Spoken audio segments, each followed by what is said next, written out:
Good morning, students.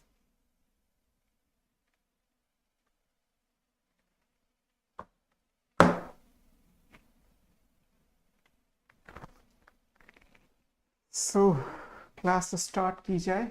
Link और chat box में देखते हैं।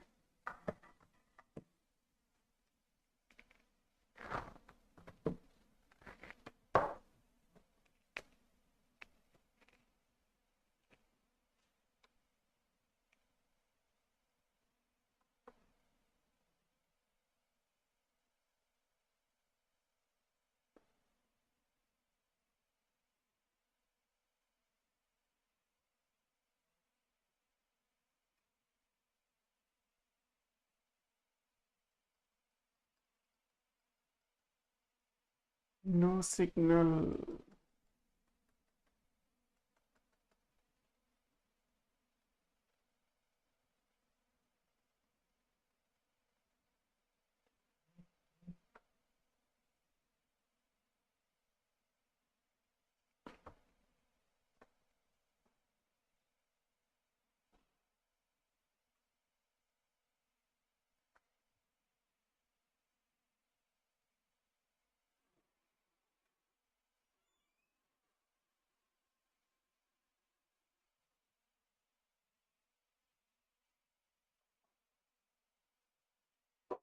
सो Farheen, Gunjan, Himanshi, Prashant, Shanya, Surekha, Nidhi, Charu, Shivani, Vidhi. So good morning to all of you. Amit, Gunjan, Farheen, Sarfaraz, Ritu, Harish, सबको good morning. Harish Alam, voice नहीं आ रही है बेटा, आएगी, वॉइस भी आएगी।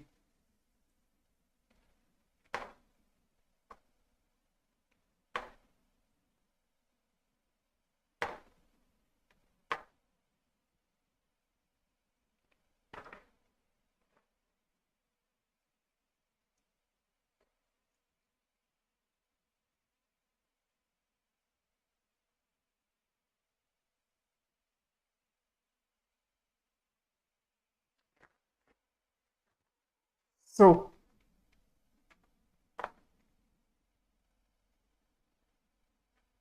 हरीश आलम सर, आवाज आ रही बेटा? वॉइस नहीं आ रही है आपको? अभी देखते हैं इसको भी। Harshita, good morning. Okay, so biological classification में हमें डिस्कस करना था, और बायोलॉजिकल क्लासिफिकेशन में हम बैक्टीरिया या प्रोकैरियोटिक सेल का स्ट्रक्चर पढ़ रहे हैं। और इस स्ट्रक्चर में हमने पढ़ा था कि cell coat and its envelope, एक सेल कोट और एनवेलप को मिला के, उसके मॉडिफिकेशन को मिला के एक सेक्शन था।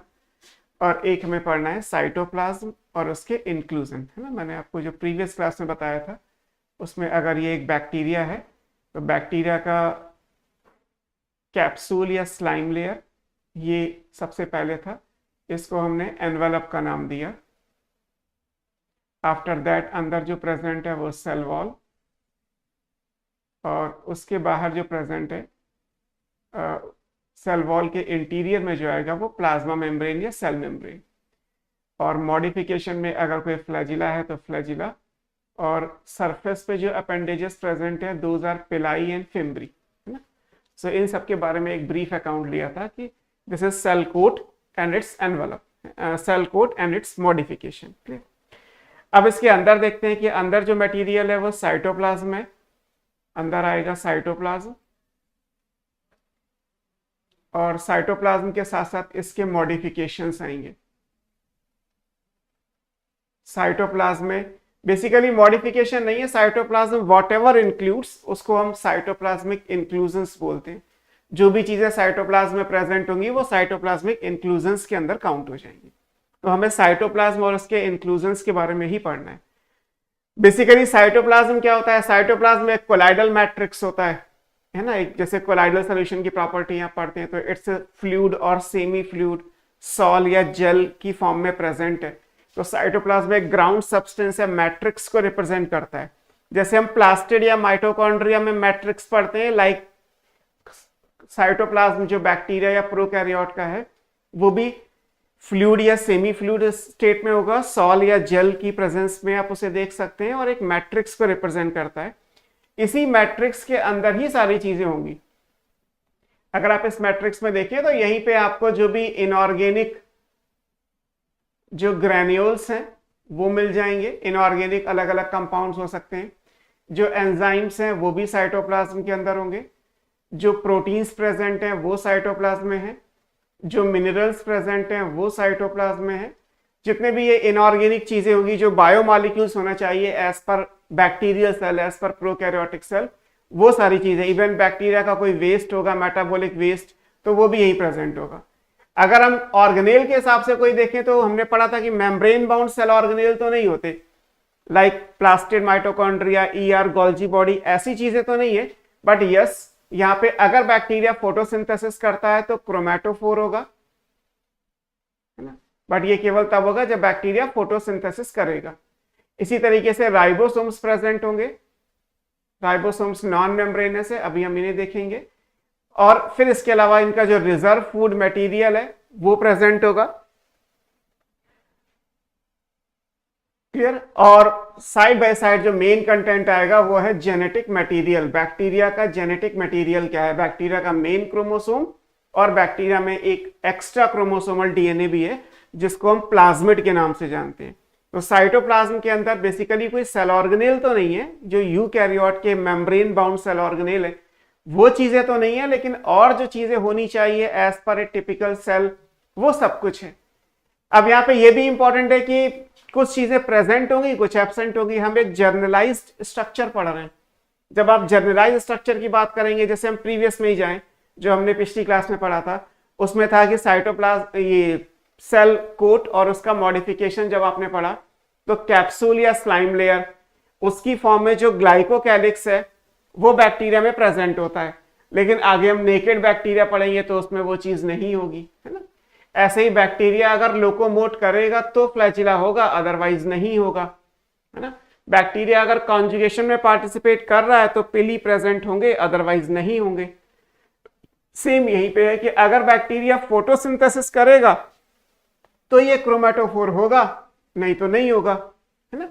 राइबोसोम्स हर बैक्टीरिया में होंगे बिकॉज प्रोटीन की सिंथेसिस तो होनी ही है, इसलिए किसी भी राइबोसोम्स के बिना तो कोई बैक्टीरिया बन नहीं सकता। तो ये सारी चीजें आएंगी। फिर एक बात आती है कि साइक्लोसिस क्या होता है। साइक्लोसिस एक्चुअली कहलाता है कि कोई भी सेल है, जैसे ये यूकैरियोट की सेल मान लीजिए, अगर ये यूकैरियोट की सेल है तो यूकैरियोट के सेल के सेंटर में क्या आएगा? वैक्यूल, है ना। यूकैरियोटिक का कैरेक्टरिस्टिक क्या है कि वैक्यूल की प्रेजेंस होती है प्लांट सेल के अंदर। अब इसके चारों तरफ साइटोप्लाज्म का मूवमेंट होता है।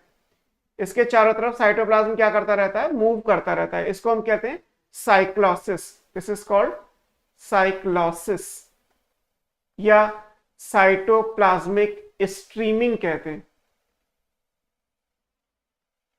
तो साइक्लोसिस या साइटोप्लाज्मिक स्ट्रीमिंग यूकैरियोट का कैरेक्टरिस्टिक है कि वैक्यूल के चारों तरफ जो साइटोप्लाज्म का मूवमेंट है उसको हम साइक्लोसिस कहते हैं। मैंने ये यूनिडायरेक्शनल बनाया है, एक ही डायरेक्शन में मैंने इसे एंटी क्लॉकवाइज बना दिया है। आप उसको क्लॉकवाइज भी बना सकते हैं, आप उसको मल्टी डायरेक्शन में भी कर सकते हैं, वो डिपेंड करता है। बिकॉज हमें यूकैरियोट के बारे में नहीं पढ़ना, हमें प्रोकैरियोट के बारे में पढ़ना है। बट ये इंपॉर्टेंट है कि बैक्टीरिया या प्रोकैरियोटिक सेल के अंदर साइक्लोसिस नहीं होती। तो ये पॉइंट आपको याद रखना है कि बैक्टीरिया में साइटोप्लाज्मिक स्ट्रीमिंग या साइक्लोसिस एब्सेंट होती है ना। यूकैरियोट में प्रेजेंट होती है। आगे हम किसी चैप्टर में साइक्लोसिस के बारे में पढ़ेंगे। क्लियर। तो साइटोप्लाज्म क्या है? एक कोलाइडल मैट्रिक्स है, ग्राउंड सब्सटेंस को रिप्रेजेंट करता है। इसमें inorganic granules, enzyme, protein, minerals, reserve food material, ribosome, chromatophore, bacteria का जेनेटिक मटेरियल, ये सारी चीजें प्रेजेंट होंगी। Depending on the nature of bacteria कुछ प्रेजेंट भी है तो कुछ एब्सेंट भी होगा। वो हम वन बाय वन करके देख लेंगे किसमें क्या प्रेजेंट है और क्या एब्सेंट है। क्लियर। अब हम एक एक करके चीजें देखते हैं कि साइटोप्लाज्म में क्या क्या प्रेजेंट होता है। सबसे पहले बात करते हैं राइबोसोम्स की। ये राइबोसोम्स क्या होते हैं? राइबोसोम्स आप अगर पढ़ेंगे तो राइबोसोम्स को हम क्या बोलते हैं? These are ribo nucleoprotein ribosome किसके बने होते हैं? Ribo nucleo proteins particles. आप जब इनको सेल में पढ़ेंगे तो क्या कहलाएंगे? राइबो न्यूक्लिक एसिड यानी आरएनए प्रोटीन पार्टिकल्स, है ना। तो ये राइबो न्यूक्लियो प्रोटीन पार्टिकल्स कहलाते हैं। तो ये राइबोसोम्स दो टाइप के यहाँ पढ़ते हैं, एक प्रोकैरियोट में है जिन्हें आप क्या बोलते हैं? ये 70S प्रोकैरियोट के राइबोसोम क्या कहलाते हैं? These are 70S type. 70S को हम सिंपली बोल देते हैं कि ये प्रोकैरियोटिक राइबोसोम्स हैं। राइबोसोम्स का जब आप स्ट्रक्चर पढ़ते हैं तो आपको पता है कि राइबोसोम में दो सब यूनिट होती है, one is larger that is of 50S, another one is smaller which is of 30S। तो राइबोसोम्स में दो प्रोटीन्स होंगी, दो सब यूनिट्स होंगी जिनको हम 50S और 30S में डिवाइड करते हैं। ये एडिटिव नहीं होता, जोड़ना नहीं होता कि 30 और 50 को जोड़ दिया और 70 तो बन नहीं रहा सर। तो this is not additive, but अगर राइबोसोम्स के दो फ्रैक्शंस बनाए जाएं तो एक 50S होगा और एक 30S होगा। 50S is the larger subunit, 30S is the smaller subunit। Clear? Vidhi ने लिखा है साइक्लोसिस, रिपीट कर दीजिए सर। बेटा साइक्लोसिस का मतलब था साइटोप्लाज्मिक स्ट्रीमिंग। ये कि अगर आप कोई भी सेल बनाएंगे तो सेल में जैसे ये वैक्यूल है तो वैक्यूल के चारों तरफ साइटोप्लाज्म घूमता रहता है। स्ट्रीमिंग मतलब घूमना, धारा। साइक्लोसिस तो साइकिल की फॉर्म में ये है। तो वैक्यूल के चारों तरफ जो साइटोप्लाज्म का मूवमेंट होता है उसको हम साइक्लोसिस कहते हैं। क्लियर? तो cytoplasmic movement around the vacuole अगर आप डिफाइन करेंगे तो साइक्लोसिस क्या बन गया? Cytoplasmic movement around the vacuole.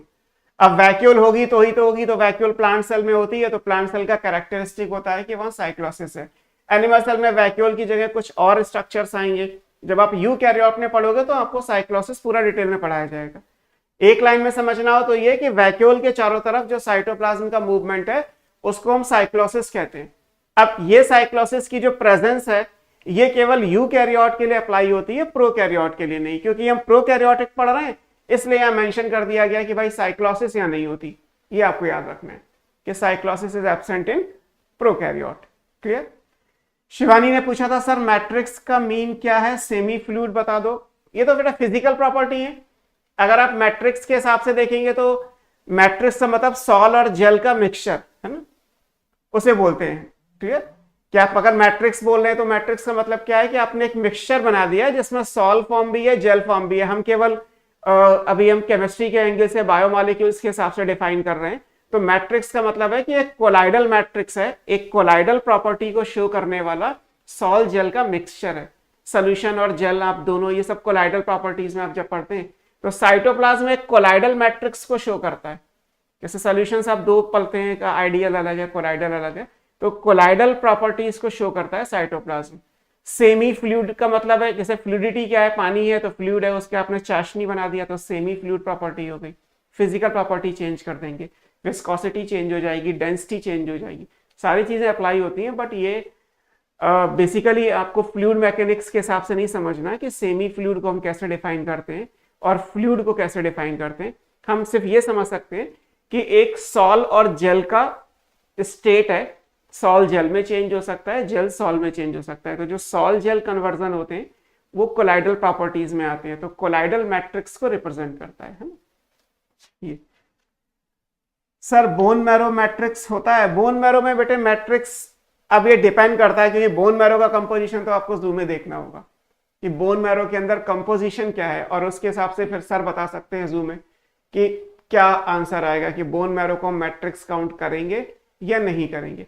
Because bone marrow के अंदर सेल्स भी होंगी, साइटोप्लाज्म के अंदर कोई सेल्स नहीं है, तो अभी मैं उस चीज में नहीं जा सकता। आपको बैक्टीरिया के हिसाब से समझना है, प्रोकैरियोट के हिसाब से है। अगर यूकैरियोट का साइटोप्लाज्म है, किसी भी सेल ऑर्गेनेल है, लाइक जैसे अगर आपने मान लीजिए प्लास्टिड पढ़ा, वो भी मैट्रिक्स है। प्लास्टिड में भी होता है क्लोरोप्लास्ट, ल्यूकोप्लास्ट, क्रोमोप्लास्ट। माइटोकॉन्ड्रिया में भी मैट्रिक्स प्रेजेंट होता है। ये सब तो ठीक है। अगर आप कहें कि वैक्यूल के अंदर क्या है, तो वैक्यूल को तो आप कोलाइडल सोल्यूशन नहीं बोलते। वैक्यूल के अंदर जो भी है वो प्रॉपर सोल्यूशन है ना। वैक्यूल में कोलाइडल मैट्रिक्स नहीं है। तो जो एग्जांपल्स हमारे कंसर्न के हैं उसके लिए मैंने आपको बताया। बाकी यहाँ पे एक बार जूम में कंफर्म करिएगा क्या बोन मैरो का मैट्रिक्स वर्क करेगा इस सेंस में या नहीं करेगा। क्लियर?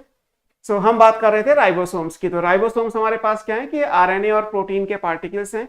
प्रोकैरियोट में जो राइबोसोम्स होते हैं वो 70s टाइप के हैं। उसकी दो सब यूनिट हैं, लार्जर सब यूनिट 50s, स्मॉलर सब यूनिट 30s। फिलहाल ये प्रोकैरियोटिक के राइबोसोम में आपको इतना याद रखना है। राइबोसोम का फंक्शन क्या है? This is site for protein synthesis. Ribosome protein synthesis करती है। अब अगर आपको जेनेटिक्स का कुछ याद हो तो उसमें मॉलिक्यूलर बायोलॉजी में आपको ये चीज पढ़ाई जाती है कि ये जो mRNA बना हुआ है, दिस वन, जैसे मैं आपको ये वाला फिगर नीचे बना के दिखाता हूं दोबारा से कि ये mRNA है, मैसेंजर आरएनए है ना, आप ऑलरेडी पढ़ते हैं। इस पे बहुत सारे राइबोसोम्स एक साथ ज्वाइन कर जाते हैं, स्मॉल सब यूनिट, लार्ज सब यूनिट, स्मॉल सब यूनिट, लार्ज सब यूनिट, लाइक दिस। और भी अगर आप बनाएंगे तो इस तरीके से। तो इस स्ट्रक्चर को हम क्या बोलते हैं? This structure is called poly ribosome, और इसको हम पॉलीसोम्स बोलते हैं। इसको क्या बोलते हैं? पॉली राइबोसोम या पॉलीसोम बोलते हैं कि there are so many structure, so many ribosomes join over a common mRNA। एक ही mRNA पे अगर बहुत सारे राइबोसोम्स आ जाते हैं तो ये स्ट्रक्चर क्या कहलाता है? पॉली राइबोसोम या पॉलीसोम कहलाता है। आरएनए यानी mRNA एक है, राइबोसोम का नंबर हंड्रेड्स में हो सकता है, तो इसको हम पॉली। बैक्टीरिया का राइबोसोम आपको यूजुअली ऐसे ही दिखाई देगा, इट्स कॉल्ड पॉली राइबोसोम या पॉलीसोम, है ना। तो ये चीज याद रखनी है ना। ऐसे mRNA को क्या कहते हैं? अगर किसी को जेनेटिक्स का कुछ याद हो, व्हाट इज, जब एक mRNA पे बहुत सारे राइबोसोम जुड़ जाते हैं, then this mRNA is called, बताइए, कोई आंसर कर सकता है कि अगर एक mRNA पे बहुत सारे राइबोसोम जुड़ जाएं तो हम ऐसे mRNA को क्या बोलते हैं? मैसेंजर तो है ही बेटे, mRNA का मतलब ही मैसेंजर आरएनए, बट ये mRNA क्या कहलाता है? आपकी बुक में है 12th की एनसीईआरटी में, 12th की एनसीईआरटी में आप mRNA दो तरीके से पढ़ते हैं। कोई आंसर नहीं? पॉलीसिस्टोनिक है, अभिषेक ने बोला है। सही है अभिषेक या गलत है? दिस इज पॉलीसिस्टोनिक या मोनोसिस्टोनिक? एक पॉलीसिस्टोनिक होता है और एक मोनोसिस्टोनिक होता है। तो प्रशांत, मैसेंजर, मैसेंजर तो बोलना ही नहीं बेटे, mRNA में m मतलब मैसेंजर है, वो तो अंडरस्टूड है ना। अभिषेक ने केवल आंसर दिया है पॉलीसिस्टोनिक। तो पॉलीसिस्टोनिक और मोनोसिस्टोनिक ये ठीक है। अब पॉलीसिस्टोनिक आंसर होता है मोनो, ये क्या है? ये पॉलीसिस्टोनिक कहलाता है ना। जब एक mRNA पे बहुत सारे राइबोसोम आ जाते हैं तो इसको हम क्या बोलते हैं? This is called पॉलीसिस्टोनिक mRNA। हालांकि ये टर्म 12th की बुक में है। मोनोसिस्टोनिक का होगा, ये यूकैरियोट का होगा। यूकैरियोट में एक mRNA पे एक ही राइबोसोम होता है, एक बार में एक mRNA एक राइबोसोम है। तो यूकैरियोट के अंदर ये सिचुएशन है कि एक mRNA एक राइबोसोम, बट प्रोकैरियोट के अंदर एक mRNA है, बहुत सारे राइबोसोम्स हैं। तो जब एक mRNA पे बहुत सारे राइबोसोम्स आके जुड़ जाते हैं तो उसको हम पॉली राइबोसोम्स बोलते हैं। फिलहाल अभी मैं राइबोसोम पढ़ना है, mRNA नहीं, इसलिए आपको याद रखना है कि ये पॉली राइबोसोम कहलाएगा। क्लियर? तो यहाँ पे ये पॉली राइबोसोम इंपॉर्टेंट है, और राइबोसोम प्रोटीन की सिंथेसिस करते हैं, ये सबको पता है, कॉमन फंक्शन है राइबोसोम्स का। अब एक नेक्स्ट पार्ट पे चलते हैं, दैट इज इंक्लूजन बॉडी। हमने अभी कहा कि बहुत सारी इनऑर्गेनिक चीजें होती हैं, तो बैक्टीरिया का जैसे रिजर्व फूड मटेरियल, बैक्टीरिया में जो रिजर्व फूड मटेरियल होता है वो ग्लाइकोजन होता है या poly beta hydroxy butyric acid, है ना। इसको हम पावा बोल देते हैं कि P, poly beta hydroxy butyric acid. तो ये क्या है? ये reserve food material, it's a chemical component, है ना। अगर केमिकल कंपोनेंट है तो बस आपको याद रखना है कि जैसे प्लांट का रिजर्व फूड मटेरियल स्टार्च पढ़ते हैं, एनिमल का रिजर्व फूड मटेरियल ग्लाइकोजन होता है, फंगी का रिजर्व फूड मटेरियल ग्लाइकोजन होता है, तो बैक्टीरिया का रिजर्व फूड मटेरियल क्या है? ग्लाइकोजन, एंड अगर वो नहीं है तो poly beta hydroxy butyric acid. Clear? इसके बाद बैक्टीरिया में कुछ वॉलेटिन के ग्रेन्यूल्स होते हैं, वॉलेटिन या सल्फर के ग्रेन्यूल हैं, ये सल्फर का सॉल्ट, सॉरी फॉस्फेट का, तो ये वॉलेटिन या फॉस्फेट ग्रेन्यूल्स कहलाते हैं। ग्रेन से छोटे हैं साइज के बेसिस पे, इसलिए हमने क्या लिखा हुआ है, इसको हमने वॉलेटिन ग्रैन्यूल्स कंसिडर किया है कि पॉलीफॉस्फेट के ग्रैन्यूल्स हैं, इसको वॉलेटिन ग्रैन्यूल्स कहा जाता है ना। तो ये आपको याद रखना है। फिर सल्फर के ग्रैन्यूल्स, अगर सल्फर प्रेजेंट है तो सल्फर के जैसे जो सल्फर बैक्टीरिया होंगे उनमें सल्फर के ग्रैन्यूल्स होंगे, जो रॉक्स में ग्रो करेंगे उनमें फॉस्फेट के ग्रैन्यूल होंगे। अगर कोई साइनो बैक्टीरिया है तो साइनोफाइसियन, ये कहाँ मिलेगा आपको, ये साइनो बैक्टीरिया में मिलेगा, जो ब्लू ग्रीन एल्गी। तो जैसे मैंने अभी कहा था कि अलग अलग बैक्टीरिया के लिए अलग अलग ऑप्शंस हैं। इंक्लूजन बॉडी का मतलब है कि जो इंक्लूड है साइटोप्लाज्म में वो। रिजर्व फूड मटेरियल तो कॉमन हो गया, इन जनरल बैक्टीरिया का रिजर्व फूड मटेरियल पूछा जाएगा तो ये आ जाएगा, है ना। दीपांशु ने पूछा है sir these are membrane bound और नॉट, ये मेम्ब्रेन बाउंड नहीं होते, these are not membrane bound, है ना। मेम्ब्रेन बाउंड की तो कैटेगरी ही अलग है। कोई भी इनऑर्गेनिक चीज मेम्ब्रेन बाउंड कैसे हो सकती है? अगर मान लीजिए मैं आपसे कहूं कि कोई सल्फर का सॉल्ट है, कैल्शियम सल्फेट है, उसको मेम्ब्रेन से बाउंड कैसे करोगे? आई बात समझ में? ये इंक्लूजन बॉडी जो आप पढ़ रहे हैं वो इनऑर्गेनिक चीजें हैं, इनके ऊपर मेम्ब्रेन तो ना कवर कर सकते हो।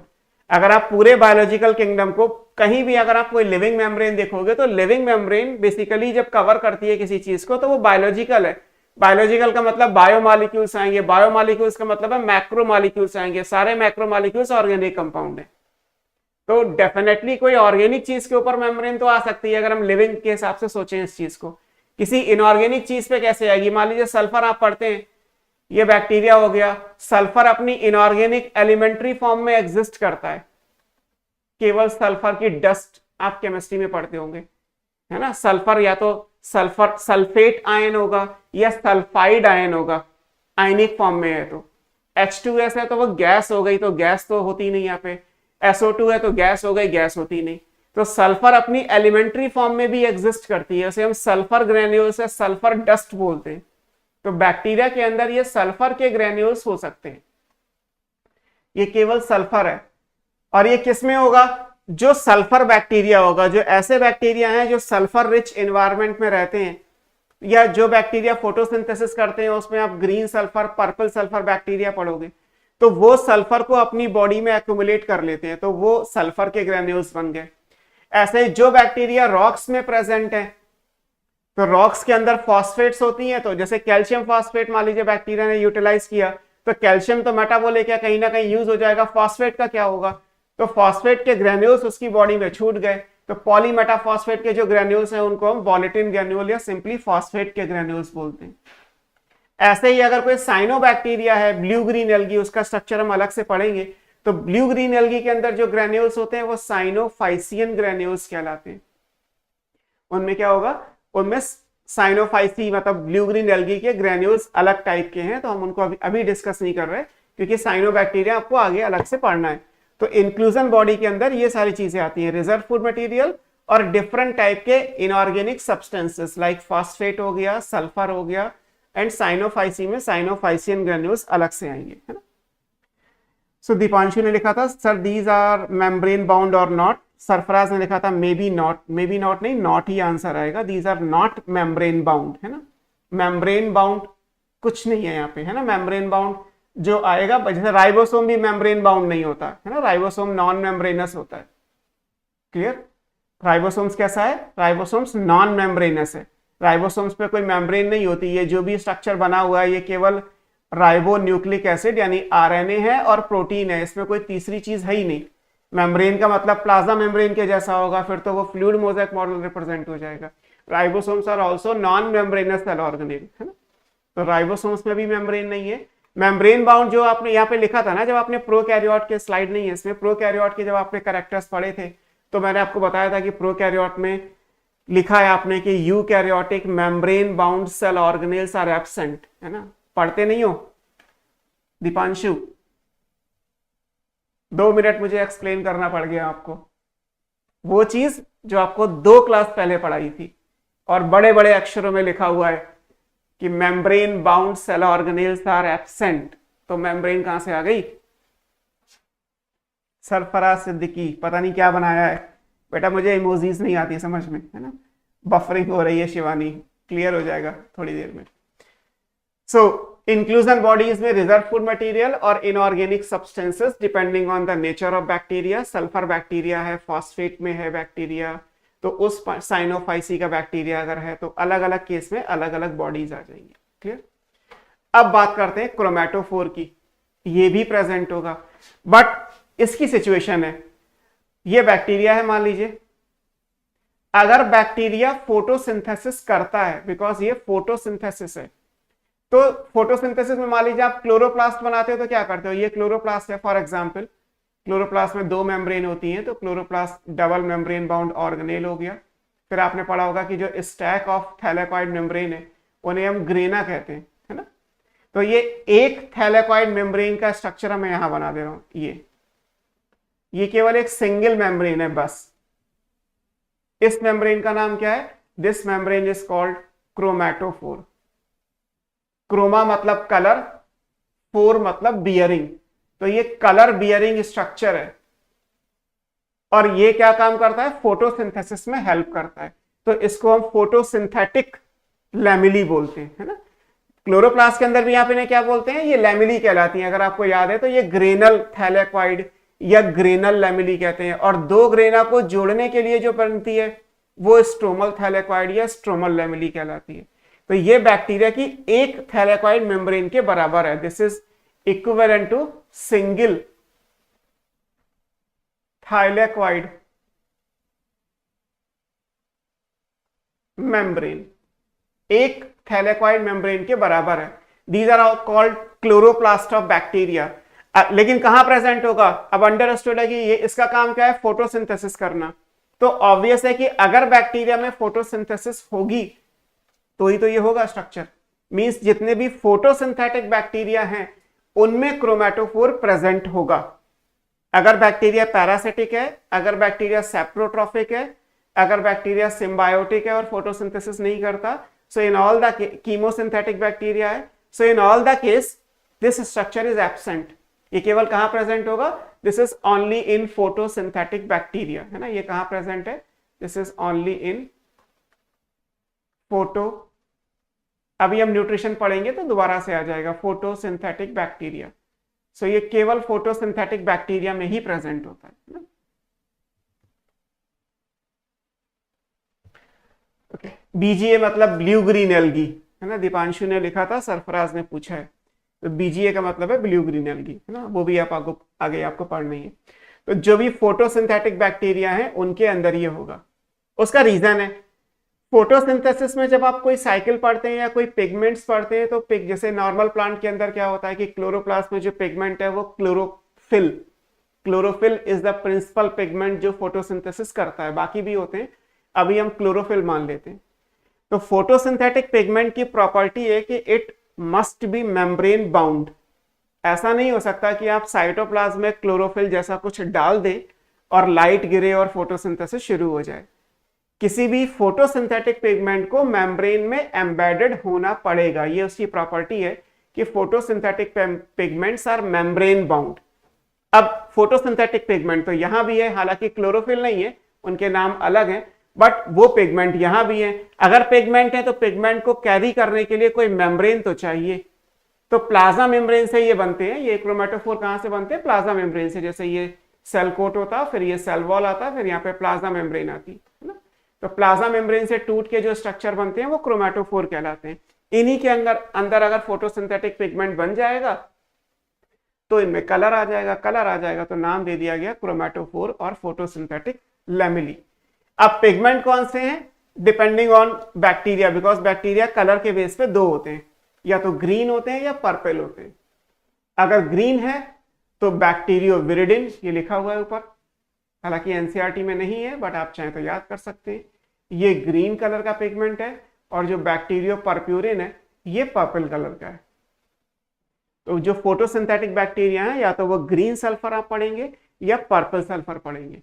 तो ग्रीन के अंदर ग्रीन पिगमेंट, पर्पल के अंदर पर्पल। जैसे लीफ का भी होता है, लीफ ग्रीन कलर की है तो क्लोरोफिल, येलो कलर की है तो कैरोटेनॉइड, किसी और कलर की है तो कोई और पिगमेंट।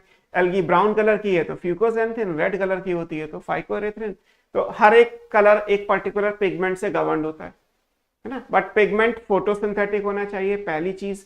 दूसरा, अगर फोटोसिंथेटिक पिगमेंट है तो मेम्ब्रेन में ही प्रेजेंट हो सकता है, वो डायरेक्ट साइटोप्लाज्म में एज ए सल्यूट प्रेजेंट नहीं हो सकता, है ना। सॉल्ट नहीं है कि पानी में घोला और कलर आ गया। इसको होने के लिए एक मेम्ब्रेन चाहिए, मेम्ब्रेन में ही पिगमेंट प्रेजेंट होते हैं, स्पेशली वो पिगमेंट जो फोटोसिंथेसिस के लिए रिस्पॉन्सिबल है। तो क्रोमेटोफोर का काम है फोटोसिंथेटिक पिगमेंट्स को बियर करना, और फिर जो बैक्टीरिया फोटोसिंथेसिस करते हैं उनके अंदर ये स्ट्रक्चर प्रेजेंट होता है ना। तो यहाँ पे मेम्ब्रेन प्रेजेंट है। Chromatophore is a membranous structure. Bacteria में अगर कहा जाए कि बैक्टीरिया के साइटोप्लाज्म में मेम्ब्रेनस सेल ऑर्गेनेल कौन सा है, अगर कोई क्वेश्चन आ जाए which of the following is the membranous या membrane bound structure in bacteria, तो उसका आंसर क्रोमेटोफोर आएगा। क्रोमेटोफोर मेम्ब्रेन के साथ है। राइबोसोम में मेम्ब्रेन नहीं है, इंक्लूजन बॉडी में मेम्ब्रेन नहीं है, अभी हम जेनेटिक मटेरियल पढ़ने वाले हैं, वहां भी मेम्ब्रेन नहीं होती। तो मेम्ब्रेन केवल कहां प्रेजेंट होगी, सिर्फ क्रोमेटोफोर में प्रेजेंट है। क्लियर। नेक्स्ट पे देखते हैं कि नेक्स्ट क्या हो सकता है। Next is the genetic material of bacteria, कि बैक्टीरिया का जेनेटिक मटेरियल क्या है ना। अब बैक्टीरिया का जो जेनेटिक मटेरियल है वो दो फॉर्म में प्रेजेंट होता है। एक तो बैक्टीरिया का मेन क्रोमोसोम होता है, जो जैसे हम यूकैरियोटिक सेल के अंदर न्यूक्लियस होता है। तो अगर आपने यूकैरियोटिक सेल के अंदर न्यूक्लियस बना दिया तो यूकैरियोटिक हो ही जाएगा। यूकैरियोट का मतलब है यू फॉर एडवांस, कैरियन मतलब न्यूक्लियस, और एडवांस या ट्रू न्यूक्लियस का मतलब है कि न्यूक्लियर मेम्ब्रेन प्रेजेंट होगी। लेकिन बैक्टीरिया में तो न्यूक्लियर मेम्ब्रेन नहीं होती, तो उसको हम क्या बोलते हैं, उसको आप अलग अलग नाम से जान सकते हैं। न्यूक्लाइड है, जीनोफोर है, नेकेड या इंसिपिएंट या प्रिमिटिव न्यूक्लियस कहलाता है। तो ये चीजें आएंगी, है ना। अब जैसे यहां भी इंपॉर्टेंट चीज ये है, आपको ध्यान में रखनी है कि जैसे ये बना है बैक्टीरिया का, ये इमेज है, तो इसमें अगर आप देखोगे तो ये जो स्ट्रक्चर है ना, ये बैक्टीरिया का न्यूक्लियस हो गया, है ना।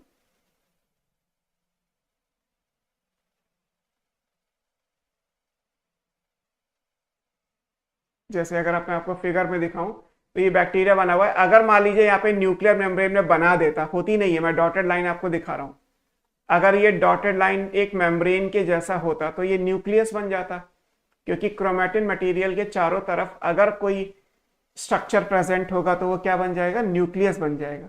बट एक्चुअली यहाँ ऐसा नहीं है, यहाँ ऐसा नहीं है। तो यहाँ का स्ट्रक्चर क्या है, यहाँ का स्ट्रक्चर तो ये कहता है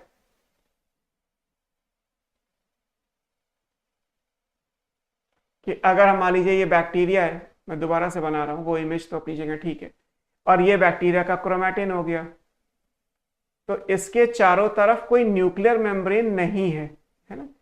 जैसे पहले इस फिगर में था, यहाँ न्यूक्लियर मेम्ब्रेन नहीं होती। अगर न्यूक्लियर मेम्ब्रेन नहीं होगी तो फिर ये स्ट्रक्चर क्या कहलाएगा, इसको आप अलग अलग नाम से जान सकते हो। अगर मानते हैं हम इसको न्यूक्लियस के सेंस में बोले तो ये क्या कहलाएगा, दिस इज कॉल्ड प्रिमिटिव। आप इसको इंसिपिएंट, इंसिपिएंट का मतलब ही प्रिमिटिव होता है, न्यूक्लियस बोल सकते हैं कि दिस इज प्रिमिटिव और इंसिपिएंट न्यूक्लियस। ये न्यूक्लियस का टर्म हो गया। इसका मतलब क्या है कि ये नेकेड है। नेकेड क्यों है, क्योंकि न्यूक्लियर मेम्ब्रेन इसमें नहीं है, एब्सेंट है। अगर न्यूक्लियर मेम्ब्रेन प्रेजेंट हो जाएगी तो वो यूकैरियोटिक सेल बन जाएगा, है ना।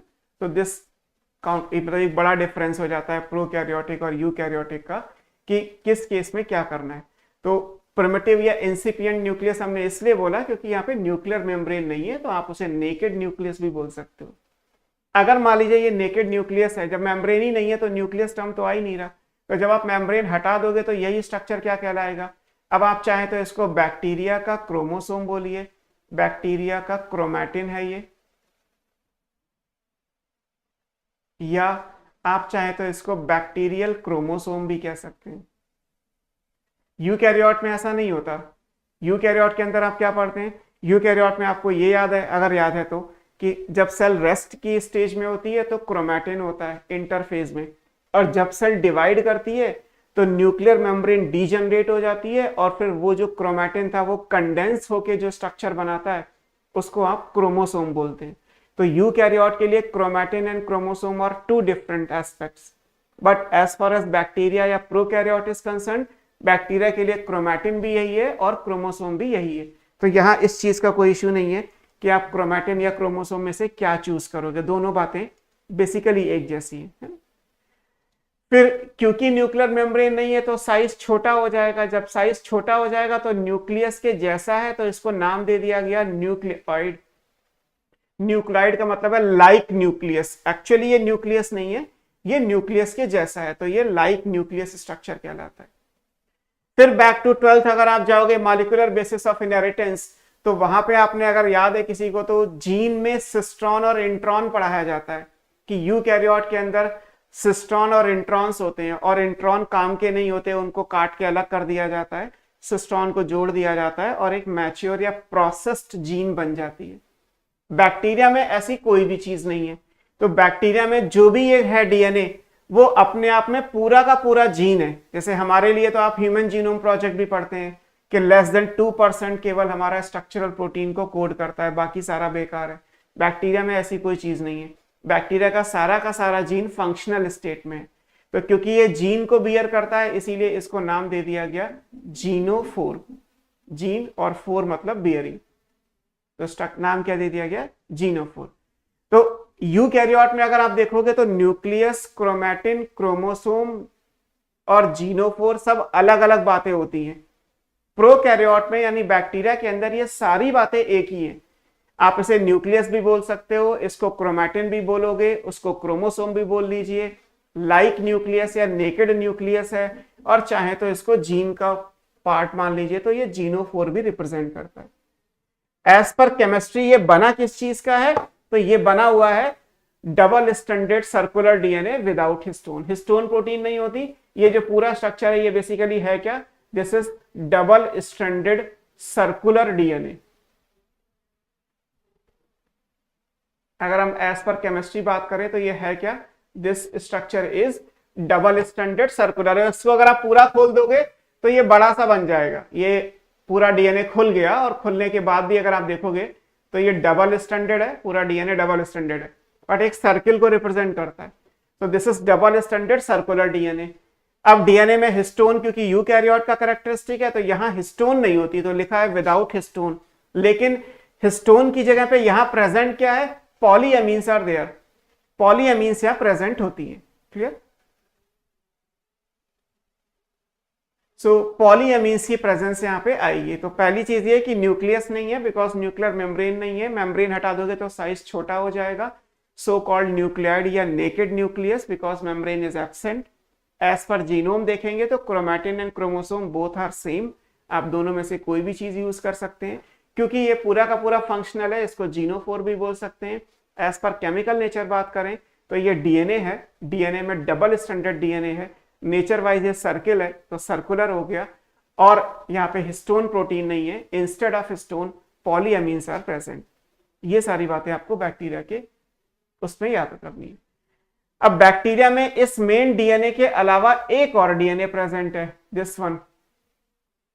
ये क्या है, इसको हम प्लाज्मिड कहते हैं, एक्स्ट्रा क्रोमोसोमल डीएनए कहलाता है ना। ये अलग से प्रेजेंट है, तो प्लाज्मिड्स अलग होते हैं और मेन मतलब मान लीजिए कि 99% तो ये है, 1% ये है। जो बल्क ऑफ द डीएनए है वो ये, कुछ यहां पे भी होगा। Many of the proteins are synthesised by this particular DNA, few proteins are also together synthesised by this particular DNA. तो प्लाज्मिड एक अलग डीएनए है, एक्स्ट्रा क्रोमोसोमल। ये मेन क्रोमोसोम था, एक क्रोमोसोम इसके अलावा भी है, तो एक्स्ट्रा क्रोमोसोमल डीएनए कहलाता है। क्लियर? इसको मिनी क्रोमोसोम भी बोल सकते हैं। So next come to plasmid.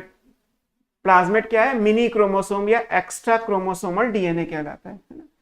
Deepanshu ने पूछा है सर एपिसोम इज, चलो एपिसोम भी देखते हैं। शिवानी ने पूछा है सर बट यूकैरियोट में होंगी। हाँ, यूकैरियोट में हिस्टोन होती है, हिस्टोन प्रोटीन यूकैरियोट में होती है, प्रोकैरियोट में हिस्टोन की जगह पे पॉलीअमीन्स होती है ना। तो ये डिफरेंस आ गया, यूकैरियोट में पॉलीअमीन्स नहीं है और प्रोकैरियोट में हिस्टोन नहीं है। क्लियर? तो शिवानी का डाउट तो पूरा हो गया, इजी था है ना। शिवानी ओके लिख सकती है।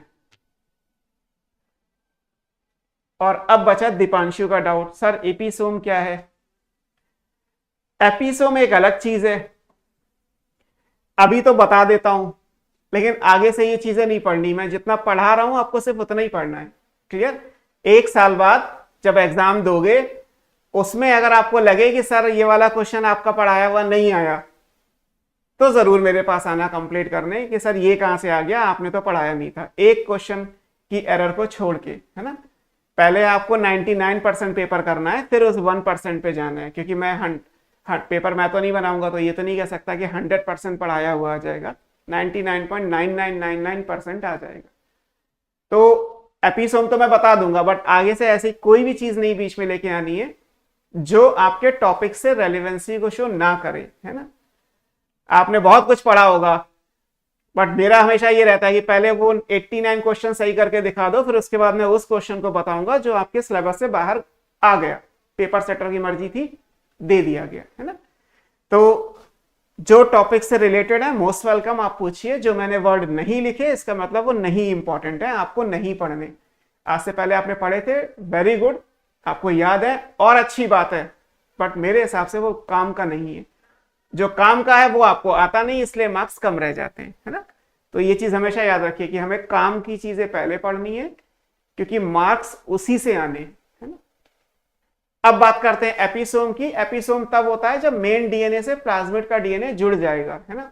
फिलहाल ये आपके टॉपिक से रिलेटेड नहीं है, बट फिर भी आपने पूछा तो बता दे रहा हूं। ये बैक्टीरिया का मेन डीएनए हो गया, और ये प्लाज्मिड जो भी आप बना रहे थे, अगर प्लाज्मिड मेन डीएनए से जुड़ जाए तो इस स्ट्रक्चर को हम क्या बोलते हैं, इसको एपिसोम बोलते हैं। When plasmid get incorporated with main DNA, तो उसको क्या बोलेंगे, एपिसोम बोलेंगे। क्लियर। अब फरहीन ने क्या पूछा, ये अर्गासोसोम पॉलीसोम सेम है। फिलहाल तो आप पॉलीसोम याद रखिए, अर्गासोसोम को छोड़ दीजिए, सिंपल, है ना। आपको पॉलीसोम याद रखना है, अर्गासोसोम से कोई मतलब नहीं है, ठीक। फिर टॉपिक पे वापस आइए। सो प्लाज्मिड या मिनी क्रोमोसोम आपको पढ़ा रहा था कि बैक्टीरिया में मेन डीएनए के अलावा, ये बैक्टीरिया का मेन डीएनए जैसे अभी मैंने बनाया पीछे वाली स्लाइड में, इसमें कोई न्यूक्लियर मेम्ब्रेन नहीं है। इसके अलावा बैक्टीरिया के अंदर कुछ एक्स्ट्रा क्रोमोसोमल डीएनए थे, है ना। पिछली स्लाइड में देखोगे तो ये बने राइट साइड में रेड कलर से सर्कल्स बने हैं जो प्लाज्मिड है ना। उन्हीं को मैंने यहाँ पे दोबारा से बना दिया आपको कि जो प्लाज्मिड्स हैं वो क्या है, एक्स्ट्रा क्रोमोसोमल डीएनए के अलावा जो डीएनए है वो एक्स्ट्रा क्रोमोसोमल डीएनए प्लाज्मिड्स कहलाते हैं। आप इनको मिनी क्रोमोसोम कहते हैं। सेम है, एज पर केमिस्ट्री देखा जाए तो दोनों में कोई डिफरेंस नहीं है। ये जो प्लाज्मिड्स बने हैं ये भी double stranded circular DNA without histone with polyamine, कोई चेंज नहीं है। मेन डीएनए और प्लाज्मिड के डीएनए की केमिस्ट्री सेम है, double stranded circular DNA without histone, उसमें कोई चेंज नहीं है। बट फिर भी मेन डीएनए अलग है और प्लाज्मिड का डीएनए अलग है ना। तो ये स्मॉल सर्कुलर जेनेटिक एलिमेंट्स हैं या डीएनए हैं, जैसे ई कोलाई के अंदर प्लाज्मिड होता है। ई कोलाई इसलिए एग्जांपल दे दिया बिकॉज आपको बायोटेक्नोलॉजी में ई कोलाई के प्लाज्मिड का स्ट्रक्चर भी पढ़ाया जाता है। PBR 322 का डायग्राम बना होता है, एनसीईआरटी में है। तो ई कोलाई लिख दिया। ई कोलाई के अलावा भी कुछ बैक्टीरिया हैं जहां पे सब जगह प्लाज्मिड नहीं होते, है ना। मेन डीएनए हर जगह होगा, प्लाज्मिड हर जगह हो ये जरूरी नहीं है। तो प्लाज्मिड कहां प्रेजेंट है, for example E coli. Clear. अब प्लाज्मिड की अपनी प्रॉपर्टी है, जैसे मान लीजिए आप यहां पढ़ रहे हैं कि ये तो मेन डीएनए हो गया। अब इस मेन डीएनए के अलावा अगर कहें तो यहां कौन से जीन्स हैं जिनसे काम हो रहा है, तो डिपेंडिंग ऑन दैट प्लाज्मिड के अलग अलग नाम होते हैं। जैसे यहाँ पे आप देखोगे तो पहला लिखा है कि यूनिक प्रॉपर्टी में क्या है, रेजिस्टेंट टू एंटीबायोटिक। आप ई कोलाई का जब प्लाज्मिड 12 की बुक से देखते हैं डायग्राम, तो उसमें आपको दिया है कि वहां पे एंटीबायोटिक रेजिस्टेंट साइट्स बनी होती है। टेट्रासाइक्लिन के लिए रेजिस्टेंस को शो करती है, स्ट्रेप्टोमाइसिन के लिए शो करती है। तो ये क्या है, ये एंटीबायोटिक रेजिस्टेंस। मान लीजिए किसी बैक्टीरिया में एंटीबायोटिक लेने के बाद भी उसकी डेथ नहीं हो रही, इसका मतलब है कि एंटीबायोटिक का रेजिस्टेंस वो शो कर रहा है। अगर एंटीबायोटिक का रेजिस्टेंस शो कर रहा है तो प्रोटीन किसी डीएनए से बनेगी, बट वो डीएनए या वो जीन मेन क्रोमोसोम में ना होकर कहां प्रेजेंट है, प्लाज्मिड में प्रेजेंट है। ऐसे प्लाज्मिड जिनमें ये एंटीबायोटिक रेजिस्टेंट जीन होता है, इसको हम क्या बोलते हैं, these plasmid are called R plasmid. R stands for resistance. ये क्या कहलाते हैं, ये आर प्लाज्मिड कहलाते हैं। आर प्लाज्मिड का मतलब है हैविंग एंटीबायोटिक रेजिस्टेंट जीन या फैक्टर। मेंडल ने फैक्टर वर्ड यूज किया था, बाद में जीन यूज करने लगे। तो एंटीबायोटिक रेजिस्टेंट जीन अगर प्रेजेंट है तो आर प्लाज्मिड कहलाएगा। ऐसे ही bacterial transformation with foreign DNA, ये हम आगे देखेंगे। अगर फर्टिलिटी फैक्टर है, ये भी हम आगे पढ़ेंगे, तो इसको हम बोलते हैं F plasmid, capital F.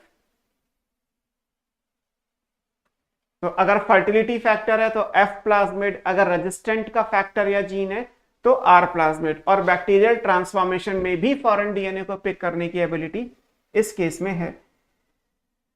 TTR and AMPR, हाँ सेम है, tetracycline resistance and ampicillin resistance, AMP for ampicillin, TET for tetracycline, है ना। सो वो एक अलग चीज है, डायग्राम बना हुआ है 12th की बुक में, अभी हम उसमें नहीं जा रहे। इंपॉर्टेंट ये कि प्लाज्मिड में एंटीबायोटिक का रेजिस्टेंट जीन हो सकता है, ऐसे प्लाज्मिड को आप आर प्लाज्मिड बोलते हैं। अगर उसमें मान लीजिए फर्टिलिटी का फैक्टर या जीन है तो वो एफ प्लाज्मिड बन जाएगा। और ऐसे और भी डिफरेंट टाइप के प्लाज्मिड्स होते हैं। तो प्लाज्मिड में जो डीएनए है उसमें यूनिक फिनोटिपिक कैरेक्टर्स हैं, उसमें स्पेशल टाइप की प्रॉपर्टीज हैं जो मेन डीएनए से गवर्न नहीं होती, है ना। तो इसलिए हमने प्लाज्मिड के बारे में एक ब्रीफ देखा, है ना। So this is all about your structure of prokaryotic cell. हमने जितना भी डिस्कस किया ये प्रोकैरियोटिक सेल का स्ट्रक्चर था। और बेसिकली ये सेल वाले चैप्टर में है, cell the unit of life, उसमें आपको बैक्टीरिया या प्रोकैरियोटिक सेल का स्ट्रक्चर पूरा दिया हुआ है। एक ओवरव्यू लेंगे तो हमने बैक्टीरिया के स्ट्रक्चर को दो में डिवाइड किया। पहला था cell coat and its modification. Cell coat में आपने तीन चीजें पढ़ी। एक ग्लाइकोकैलिक्स है जिसमें हार्ड या थिक है तो कैप्सूल, और विस्कस जेली लाइक है तो स्लाइम लेयर। ग्लाइकोकैलिक्स ग्लाइकोप्रोटीन का बना है और वो एनवलप को भी रिप्रेजेंट करता है। फिर आपने सेल वॉल पढ़ा जो मेनली पेप्टाइडोग्लाइकेन और अमाइनो एसिड्स की बनी होगी। फिर उसके बाद अंदर सेल मेम्ब्रेन पढ़ा था जो प्लाज्मा मेम्ब्रेन है, उसकी इन फोल्डिंग से जो स्ट्रक्चर्स बने थे उनको मीजोसोम्स नाम दिया था। दो मॉडिफिकेशन हमने पढ़े थे, वन इज कॉल्ड फ्लैजिला। अगर बैक्टीरिया लोकोमोट कर रहा है, बैक्टीरिया मोटाइल है, then flagella is present, made up of flagellin protein, monofibrillar structure था। फिर उसके बाद पढ़ा था पिली और फिम्ब्री जो सरफेस अपेंडेजेस थे, मेड अप ऑफ पिलिन और फिम्ब्रिन प्रोटीन रेस्पेक्टिवली। पिली का काम था जेनेटिक मटेरियल के ट्रांसफर को असिस्ट करना, और फिम्ब्री का काम था सरफेस अपेंडेजेस है होस्ट के टिश्यू से या रॉक्स के साथ अटैच होना। ये पहली हेडिंग थी, cell coat and its modification. दूसरा जो आज की क्लास थी that is cytoplasm and its inclusion. Cytoplasm एक कोलाइडल मैट्रिक्स है, फ्लूइड या सेमी फ्लूइड प्रॉपर्टी को शो करता है, act as a reservoir for all. सब चीजें साइटोप्लाज्म में ही होती हैं बैक्टीरिया के लिए, protein, enzymes, mineral, salt, organic, inorganic, reserve food material, सब कुछ साइटोप्लाज्म में ही होगा। और साइक्लोसिस यहाँ पे नहीं होती। क्या क्या प्रेजेंट है, अगर हम इनऑर्गेनिक या इंक्लूजन बॉडी की बात करेंगे तो उसमें reserve food material that is glycogen and poly beta hydroxy acid, butyric acid. इसके अलावा इनऑर्गेनिक की बात करेंगे तो उस केस में अगर सल्फर बैक्टीरिया है तो सल्फर के ग्रैन्यूल्स, रॉक्स का बैक्टीरिया है तो फॉस्फेट या पॉलीमेटाफॉस्फेट के वॉलेटिन ग्रैन्यूल्स, अगर साइनोबैक्टीरिया होगा तो साइनोफाइसियन ग्रैन्यूल्स। सारे ही बैक्टीरिया में कोई भी बैक्टीरिया हो राइबोसोम प्रेजेंट होगा that is of 70S type. दो उसकी यूनिट है 50S and 30S। Ribosome protein synthesis के लिए रिस्पॉन्सिबल है। इंपॉर्टेंट ये है कि इन प्रोकैरियोट और इन bacteria there are many ribosome attached over a common mRNA. So the structure so formed is called polyribosome or polysome. If bacteria is able to perform photosynthesis, अगर हम photosynthetic bacteria की बात करेंगे then उसमें membranous structure होगा, that single membrane structure जिसमें photosynthetic pigments हैं उसको आप बोलते हैं chromatophore या photosynthetic lamellae, and this is responsible for photosynthesis. Bacteria के जेनेटिक मटेरियल दो फॉर्मेट में है, एक मेन डीएनए है जिसको हम बैक्टीरियल क्रोमैटिन या बैक्टीरियल क्रोमोसोम बोलते हैं, उसके ऊपर न्यूक्लियर मेम्ब्रेन नहीं है इसलिए उसको primitive nucleus, incipient nucleus, false nucleus, nucleoid, genophore, कुछ भी नाम दे सकते हैं। ये डबल स्टैंडर्ड सर्कुलर डीएनए है without histone, but instead of histone polyamines are present. और एक बैक्टीरिया का एक्स्ट्रा डीएनए है जो आपके सामने लिखा है plasmid, that is a mini chromosome और एक्स्ट्रा क्रोमोसोमल डीएनए। ये भी सर्कुलर है, double standard circular DNA without histone यहां भी आएगा। Depending on the phenotypic property it has, इसके अलग अलग नाम दे सकते हैं, like if it has resistance for antibiotics then it is called R plasmid, if has the fertility factor then it will be F plasmid, also responsible for bacterial transformation. We will discuss it later. And after that, there are so many different type of plasmids, but they are not part of our syllabus. हमें सिर्फ R plasmid और F plasmid पे ही focus करना है. So in short, within 2 to 3 minutes ये मैंने आपको describe कर दिया प्रोकैरियोटिक सेल और बैक्टीरिया का जर्नल स्ट्रक्चर. स्ट्रक्चर के बाद अब आता है बैक्टीरिया का न्यूट्रिशन. बैक्टीरिया या मोनेरा के अंदर बेसिकली किंगडम मोनेरा में न्यूट्रिशन की डाइवर्सिटी क्या है. ये क्वेश्चन हमने पहले भी किया था कि मैक्सिमम न्यूट्रिशनल डाइवर्सिटी किस किंगडम में है. That answer is kingdom Monera. Monera के अंदर सारी पॉसिबिलिटी है, जितने पॉसिबल टाइप का न्यूट्रिशन होता है सब आपको किंगडम मोनेरा के अंदर मिल जाएगा, है ना. तो मैक्सिमम न्यूट्रिशनल डाइवर्सिटी का अगर क्वेश्चन आता है तो उसका राइट आंसर क्या है, किंगडम मोनेरा. क्लियर. ओके, किसी को कोई डाउट. स्ट्रक्चर कंप्लीट हो गया. स्ट्रक्चर में किसी को कोई डाउट नहीं है. आपके कमेंट्स में तो मुझे कुछ दिख नहीं रहा. आई होप कि स्ट्रक्चर आपका कंप्लीट हो चुका है ना. Now next is nutrition in bacteria. Bacteria में nutrition. Anshika, no sir. Good. Nutrition in bacteria की बात करते हैं. न्यूट्रिशन आप ब्रॉडली कभी भी कैटेगराइज करेंगे तो न्यूट्रिशन दो टाइप का होता है. One is called autotrophic, another is heterotrophic. Auto का मतलब है सेल्फ, ट्रॉफ का मतलब होता है फूड लेवल. इकोलॉजी में आपने ट्रॉफिक लेवल वर्ड पढ़ा होगा, है ना. ट्रॉफिक लेवल इकोसिस्टम वाले चैप्टर में दिया हुआ है. तो ट्रॉफिक का मतलब होता है फूड लेवल और ऑटो का मतलब है सेल्फ.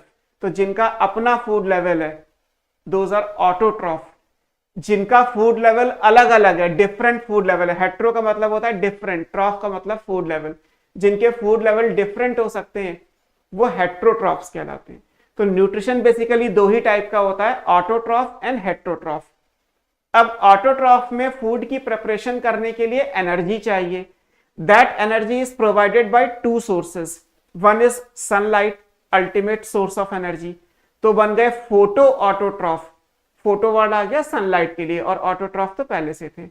या फिर ऐसे भी बैक्टीरिया हैं जो कीमो ऑटोट्रॉफ की कैटेगरी में, जो केमिकल एनर्जी को यूज करके, जो मेटाबॉलिक एनर्जी को यूज करके अपना वर्क कंप्लीट कर लेते हैं, अपनी कीमोसिंथेसिस कर लेते हैं. उसको हम फोटोसिंथेसिस ना बोल के क्या बोलते हैं, कीमोसिंथेसिस बोलते हैं. क्लियर. तो ऑटोट्रॉफिक में दो ऑप्शन है. आप इसमें देखो ये बना हुआ है, बैक्टीरिया का न्यूट्रिशन दो टाइप का है, ऑटोट्रॉफिक एंड हेट्रोट्रॉफिक. बॉक्स के अंदर देख सकते हो. और ऑटोट्रॉफिक की भी दो कैटेगरी है, chemo autotroph and photo autotroph. Clear. Chemo मतलब केमिकल एनर्जी को यूज करके खाना खुद बनाना. फोटो ऑटोट्रॉफ का मतलब है लाइट एनर्जी को यूज करके खाना खुद बनाना. क्लियर. अब फोटो ऑटोट्रॉफिक बैक्टीरिया है, कीमो ऑटोट्रॉफिक है, और फिर हेट्रोट्रॉफिक में तीन ऑप्शन है. या तो होस्ट की बॉडी से न्यूट्रिशन होगा तो पैरासिटिक हो जाएगा, derive nutrition from the host body. सबको पता ही है, इसलिए इनको डिफाइन करने की प्रॉपर कोई जरूरत नहीं है. लाइक अगर पैरासिटिक है तो पैरासिटिक आप जानते ही हैं, डिराइव न्यूट्रिशन फ्रॉम होस्ट.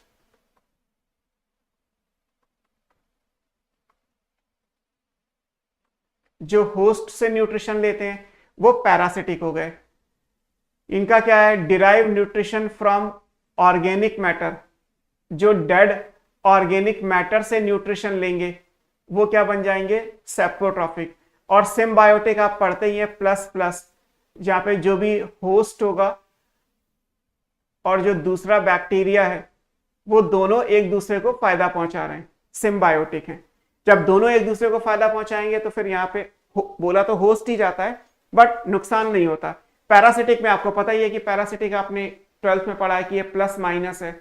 एक को फायदा होगा दैट इज बैक्टीरिया, दूसरे को नुकसान होगा विच वन इज होस्ट. तो parasitic bacteria, saprotrophic bacteria and symbiotic bacteria. ये तो आ गई हेट्रोट्रॉफिक का. और पैरासिटिक में जैसे कोई डिजीज कॉजिंग बैक्टीरिया है, आगे आपको आप किसी भी बुक से पढ़ सकते हैं, नहीं तो केल्विन के मॉड्यूल में भी ये चीजें हैं. पैरासिटिक बैक्टीरिया के एग्जाम्पल्स मिल जाएंगे. ट्यूबरकुलोसिस, टीबी बैक्टीरियल डिजीज है ना. निमोनिया बैक्टीरियल डिजीज है. टाइफॉइड बैक्टीरियल डिजीज है और इन सब का पैरासाइट हम खुद ही है ना. जो साल्मोनेला बैक्टीरिया है वो हमारी बॉडी में पैरासाइट हो गया तो वो टाइफॉइड कॉज करता है. जो माइकोबैक्टीरियम है वो हमारी बॉडी पे है तो वो ट्यूबरकुलोसिस कॉज करता है. न्यूमोकॉकल बैक्टीरिया हैं तो हमारी बॉडी पे न्यूमोनिया कॉज करते हैं। तो पैरासिटिक के आपको एग्जांपल्स मिल जाएंगे जो प्लांट, एनिमल या ह्यूमन में डिजीज कॉज कर रहे हैं। जो डेड ऑर्गेनिक मैटर पे फीड करते हैं वो सेप्रोट्रॉफिक बैक्टीरिया कहलाते हैं। बेसिकली जो डिकम्पोजर्स होते हैं वो सेप्रोट्रॉफिक हैं। और सिम्बायोटिक बैक्टीरिया में सबसे अच्छा एग्जाम्पल ई कोलाई है। ई कोलाई ह्यूमन इंटेस्टाइन के साथ सिम्बायोसिस को शो करता है। या प्लांट्स में आपने राइजोबियम का लेग्यूमिनस प्लांट के साथ पढ़ा होगा, तो वहां पे भी हेट्रोट्रॉफिक बैक्टीरिया आ जाएंगे, है ना। हम पहले हेट्रोट्रॉफिक कंप्लीट कर लेते हैं बिकॉज यहाँ पे कुछ ज्यादा नहीं है। पैरासिटिक में जो आप समझ सकते हैं वो डिजीज कॉजिंग बैक्टीरिया हो गए, है ना। अगर हम पैरासिटिक की बात करेंगे, आपको जो मॉड्यूल है उसमें मिल जाएंगे। पैरासिटिक बैक्टीरिया के एग्जाम्पल में जो आएंगे वो डिजीज कॉजिंग बैक्टीरिया।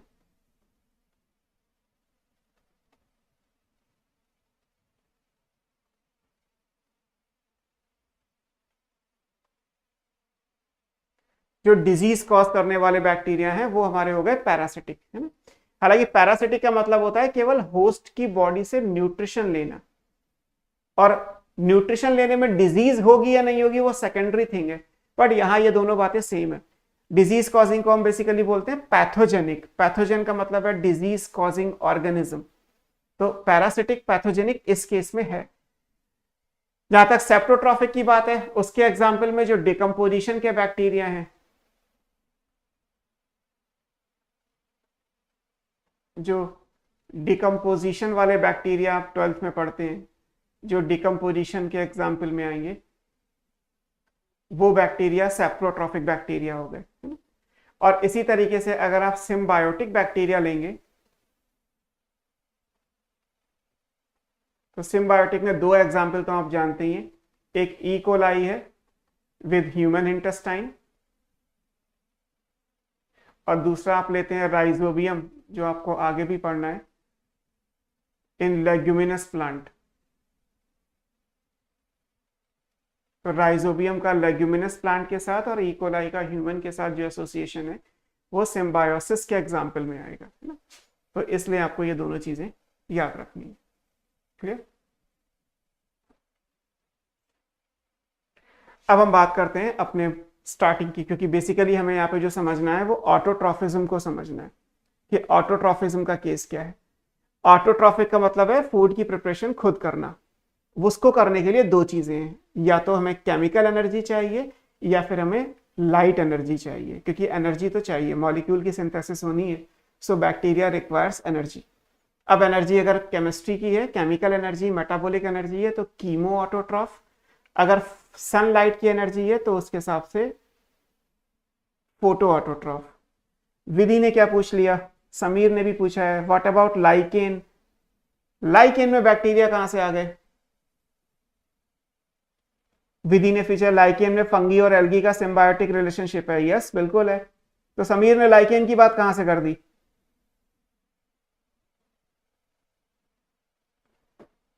मैं बता रहा हूं दिल्ली के बारे में, तुम पहुंच गए कलकत्ता, है ना।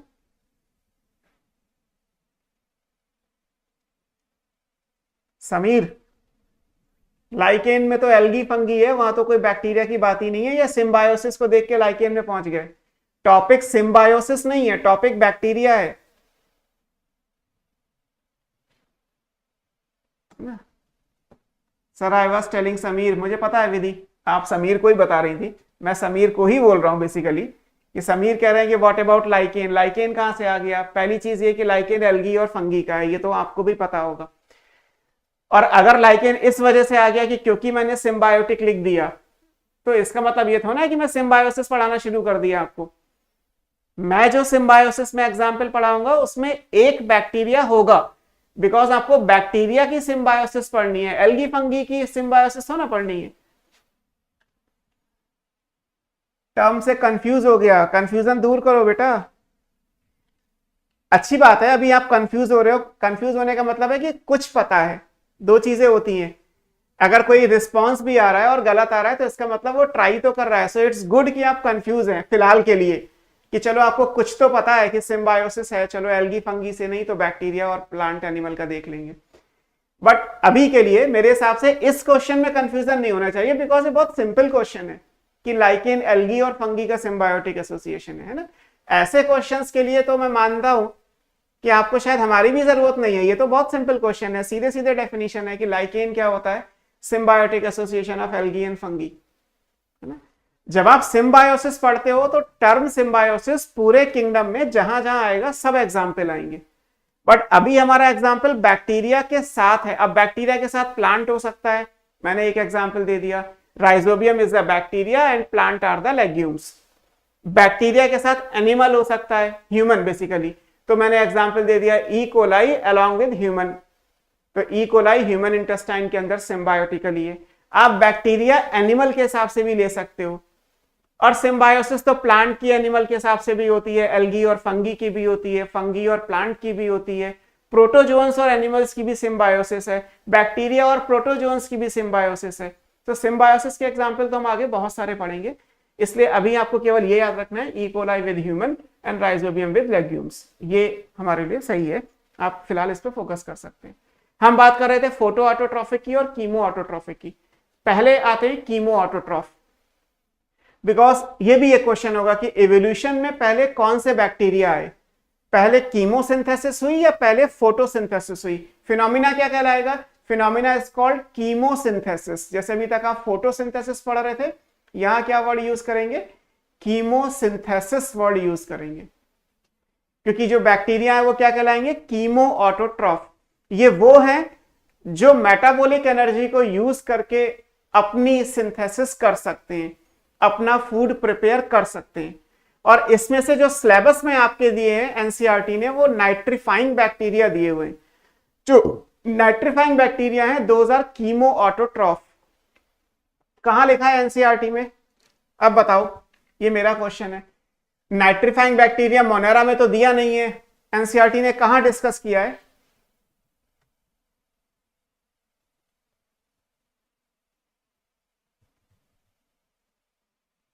आई एम वेटिंग,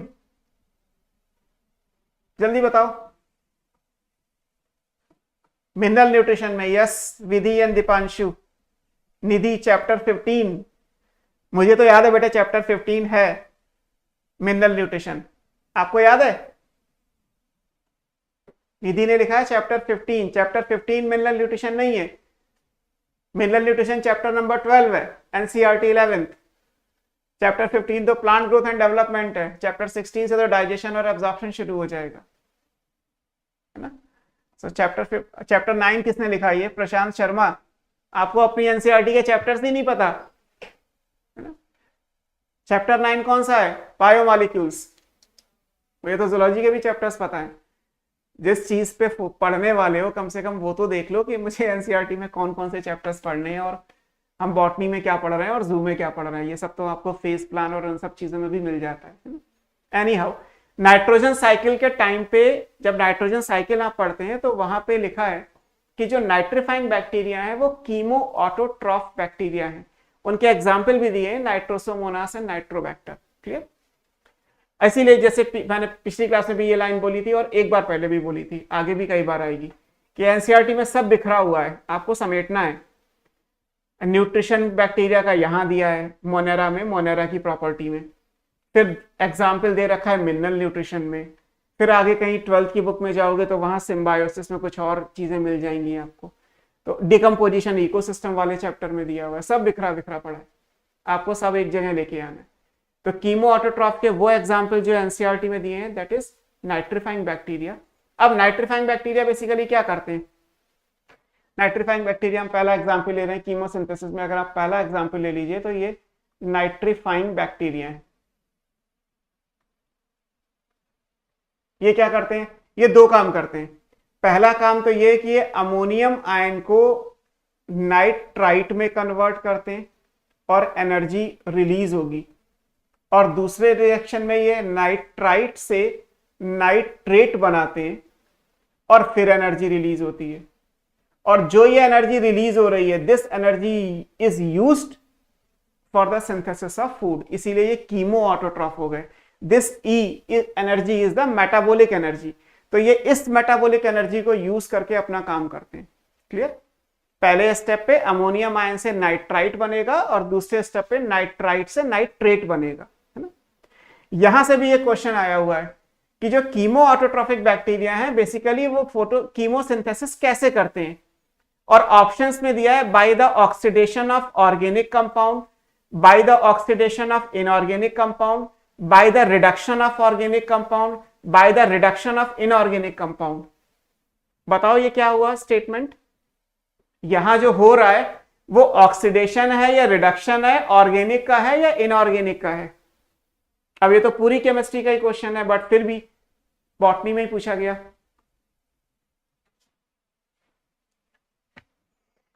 हाँ जी,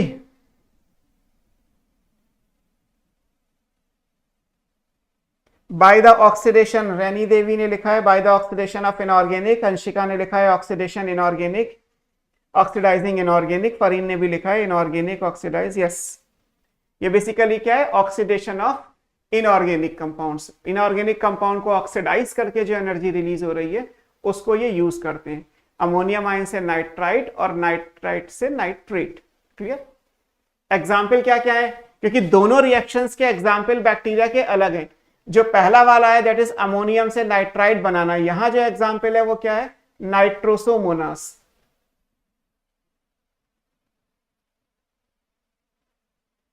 और इसको कैरी आउट करने वाला जो है वो क्या है? वो नाइट्रोबैक्टर है। ये भी पूछा जाता है कि दो अलग अलग स्टेप पे दो अलग अलग चीजें हैं, नाइट्रोसोमोनास एंड नाइट्रोबैक्टर।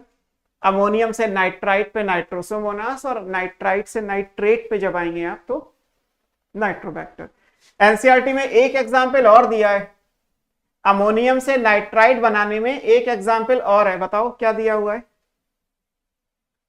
नाइट्रोसोमोनास के अलावा एक एग्जाम्पल और मेंशन है एनसीईआरटी में जो अमोनियम से नाइट्राइट में कन्वर्जन करता है, दैट इज नाइट्रोकॉकस। विधि ने लिखा है, सही आंसर है। Another example is nitrococcus bacteria. जो नाइट्रोकॉकस और नाइट्रोसोमोनास है वो अमोनियम से नाइट्राइट बनाते हैं, और नाइट्राइट से नाइट्रेट बनाने का काम जो है वो नाइट्रोबैक्टर करता है। क्लियर?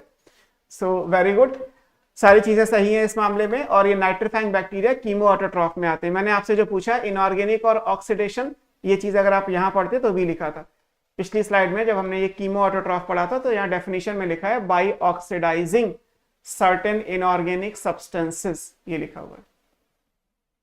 ऐसा नहीं है क्वेश्चन एनसीईआरटी का नहीं है। Such as nitrite, nitrate, ammonia and use the release energy for their ATP production. Means light energy का काम ही होता है एटीपी प्रोड्यूस करना, तो एटीपी प्रोडक्शन के लिए वो इस काम को, इस एनर्जी को यूज कर लेते हैं। क्लियर? तो ये हो गए हमारे इसमें सिलेबस तो हमारा यही है, नाइट्रीफाइंग बैक्टीरिया। फिर इसके बाद सल्फर बैक्टीरिया भी एग्जाम्पल है, आयरन बैक्टीरिया भी एग्जाम्पल है, आप याद कर सकते हैं। ऐसे हाइड्रोजन बैक्टीरिया भी होते हैं, है ना?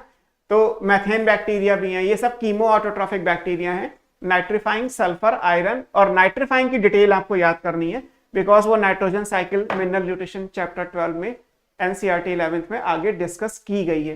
तो चाहे वहां याद करिए, यहां याद करिए, सेम सिचुएशन है ना? अगर पूछा जाए इवोल्यूशन में पहले क्या आया, तो इवोल्यूशन में पहले कीमो ऑटोट्रॉफ आए।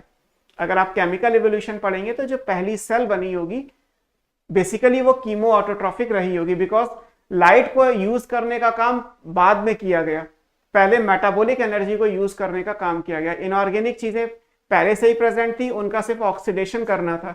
इनऑर्गेनिक के ऑक्सीडाइजिंग से जो एनर्जी रिलीज हुई उससे फूड की प्रिपरेशन हो गई। तो पहले जो बैक्टीरिया है वो कीमो ऑटोट्रॉफ है ना? अगर ऐसे पूछ लिया जाए कि पहले कौन से फर्स्ट ऑर्गेनिज्म जो अर्थ पे एग्जिस्ट किया वो क्या था, फोटो ऑटोट्रॉफ था, कीमो ऑटोट्रॉफ है, हेट्रोट्रॉफ है, और हेट्रोट्रॉफ में भी यहां पे हेट्रोट्रॉफ में पैरासिटिक है या फिर हेट्रोट्रॉफ में सेप्रोट्रॉफिक है। क्या आंसर आएगा? मान लीजिए ये चार ऑप्शन हो, फर्स्ट बैक्टीरिया या ऑर्गेनिज्म जो प्रोबेबली अर्थ पे आया होगा वो क्या होगा? अंशिका ने लिखा है कीमो ऑटोट्रॉफ और दीपांशु ने लिखा है chemo heterotroph. Deepanshu chemo heterotroph तो ऑप्शन ही नहीं है, आप कुछ भी लिख देते हो क्या? अब तो मैंने ऑप्शंस भी दे दिए ना आपको, तो कीमो हेट्रोट्रॉफ तो मैंने कोई ऑप्शन ही नहीं दिया आपको, पांचवा ऑप्शन बना लिया।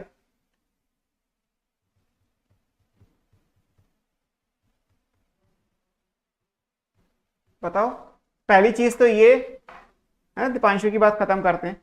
सब लिखे जा रहे हैं कीमो ऑटोट्रॉफ, सबका गलत हो जाएगा इतनी जल्दी जल्दी जल्दी जल्दी, है ना। Vidhi and all, Vidhi, Ritu, Shravan, Harshita, Yasha and Amit, और ऊपर निधि, सरफराज, उससे पहले संध्या, और उससे पहले फरहीन, उससे भी पहले शिवानी ने लिखा था, और अंशिका, फरहीन एंड ऑल, सबका गलत है, रॉन्ग आंसर। पहले तो ये देखना है कि जो बैक्टीरिया अर्थ पे आए थे वो हेट्रोट्रॉफिक थे या ऑटोट्रॉफिक थे, और उसका रीजन तो यही है कि पहले जो आए थे वो हेट्रोट्रॉफ थे, ऑटोट्रॉफ तो थे ही नहीं, ऑटोट्रॉफ तो बाद में आए। स्टार्टिंग में जो बने थे ऑर्गेनिज्म वो कैसे थे? हेट्रोट्रॉफिक थे। अब अगर हेट्रोट्रॉफिक में मान लीजिए हम पैरासिटिक ले लें, तो पैरासिटिक होने के लिए होस्ट भी तो चाहिए, और होस्ट तो ऑर्गेनिज्म होगा। अभी तो पहला बैक्टीरिया बना है तो ऑर्गेनिज्म तो बन नहीं जाएगा, तो हेट्रोट्रॉफ में पैरासिटिक भी नहीं आएगा। क्या आएगा? हेट्रोट्रॉफ में सेप्रोट्रॉफिक, बिकॉज ऑर्गेनिक मैटर तो पहले ही बना होगा। अगर आप केमिकल एवोल्यूशन के हिसाब से पढ़ते हैं तो क्या पढ़ते हैं? पहले इनऑर्गेनिक एनवायरनमेंट था, फिर ऑर्गेनिक एनवायरनमेंट बना, फिर उसमें रिएक्शंस हुई, और फिर एक ऑर्गेनिक टाइप के बायोमॉलिक्यूल्स बने, यानी ऑर्गेनिक मैक्रोमॉलिक्यूल्स बने। फिर वो क्वेश्चन मार्क है कि मैक्रोमॉलिक्यूल यूनाइट करके सेल ऑर्गेनेल या सेल कैसे बनाते हैं। जब सेल बन गए तो पहला बैक्टीरिया बन गया, पहला प्रोकैरियोटिक सेल ही बना होगा तो पहला बैक्टीरिया होगा। तो राइट आंसर तो यही आएगा कि कीमो हेट्रोट्रॉफ, बट कीमो तो उसमें ऑप्शन ही नहीं था, जैसा दीपांशु ने लिख दिया कीमो हेट्रोट्रॉफ। तो कीमो हेट्रोट्रॉफ आंसर अगर नहीं है तो आंसर यहाँ पे क्या आएगा? Chemo saprotrophic. सेप्रोट्रॉफिक में जो डेड ऑर्गेनिक मैटर है उसमें वो डेड वर्ड किसी ऑर्गेनिज्म की डेथ नहीं हुई है। डेड वर्ड का मतलब है already organic content is there, उस ऑर्गेनिक कंटेंट से एनर्जी लेनी है बाय द ऑक्सीडेशन, उसी से काम चला लेंगे, वो एनर्जी किसी और से ले रहे हैं वो। उसके बाद ये ऑटोट्रॉफिक की बात आई है ना, ऑटोट्रॉफिक में पहले कीमो ऑटोट्रॉफ आए हैं, बाद में फोटो ऑटोट्रॉफ आए, ऐसे भी याद रखना है। जहां तक फोटो ऑटोट्रॉफ की बात है कि फोटो ऑटोट्रॉफिक बैक्टीरिया जो फोटोसिंथेसिस कर लेंगे, उनके केस में क्या इंपॉर्टेंट चीज है?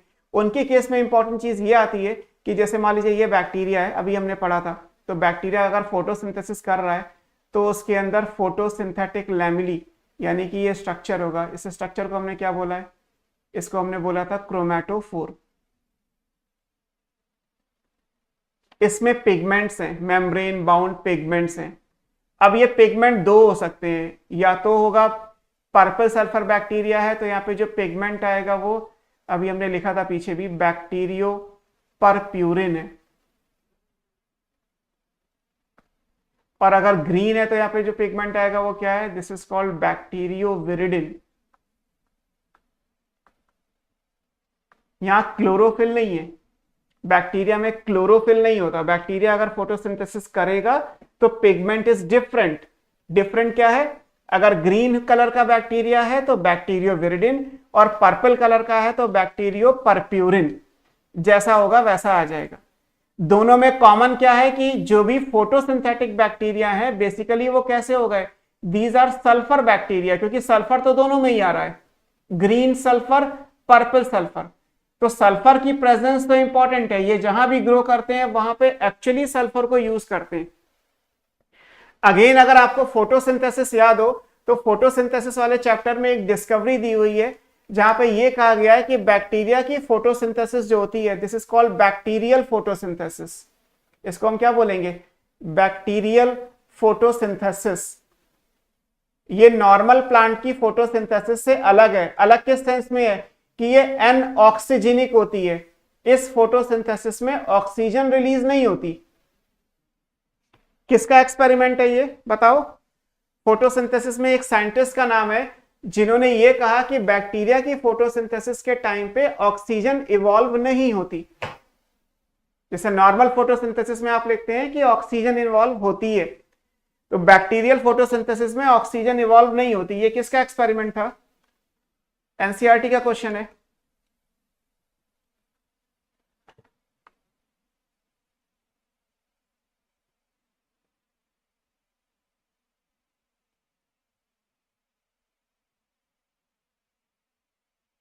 बताओ।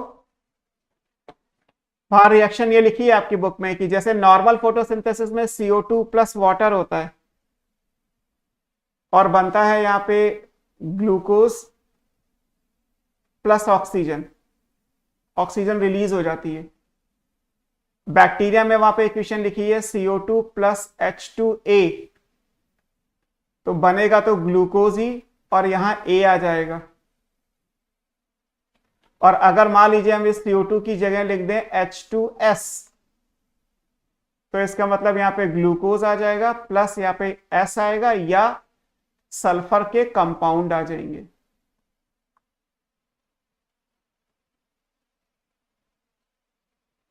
वैन नील का एक्सपेरिमेंट है, विधि ने आंसर किया है, सही किया है। अभिषेक ने एंगलमैन लिखा था जो आंसर गलत है। ये एक्सपेरिमेंट किसका है? This is van Niel. Van Niel ने यह प्रूव किया था कि जो ऑक्सीजन रिलीज होती है that comes from the splitting of water. ये किससे आती है? ये वाटर की स्प्लिटिंग से आती है। कैसे प्रूव किया था? Using same bacteria, green sulphur bacteria और पर्पल सल्फर बैक्टीरिया को लेके काम किया और वहां यह कहा कि अगर वाटर की जगह पे कोई भी H2A या H2S ले लिया जाए तो यहां पे ऑक्सीजन तो यहां चलती थी, यहां क्योंकि ऑक्सीजन है नहीं तो यहां ऑक्सीजन रिलीज नहीं हो रही, जो है वो बच गया। वाटर का काम बेसिकली क्या होता है? वाटर का काम होता है प्रोटॉन इलेक्ट्रॉन को डोनेट करना। अगर आप फोटोसिंथेसिस की बात करेंगे तो फोटोसिंथेसिस में वाटर का काम क्या है? ये लाइक ये CO2 है, ये H2O है, यहां से बन गया ग्लूकोज मतलब C6H12O6 प्लस O2। मैं बैलेंस नहीं कर रहा अभी। यहां पे वाटर का काम क्या है? ये प्रोटॉन इलेक्ट्रॉन देगा और ऑक्सीजन देगा। तो जो यहां से वाटर की ये ऑक्सीजन है, ये ऑक्सीजन तो गई यहां पे, और जो ये प्रोटॉन इलेक्ट्रॉन है ये गए कार्बन डाइऑक्साइड के पास, और कार्बन डाइऑक्साइड का रिडक्शन होके क्या बनता है? ग्लूकोज बनता है। तो फोटोसिंथेसिस में बेसिकली वाटर का रोल क्या है? वाटर का रोल केवल ये है कि ये प्रोटॉन इलेक्ट्रॉन का डोनर है, ये केवल प्रोटॉन इलेक्ट्रॉन को डोनेट करता है, इसके अलावा कुछ नहीं।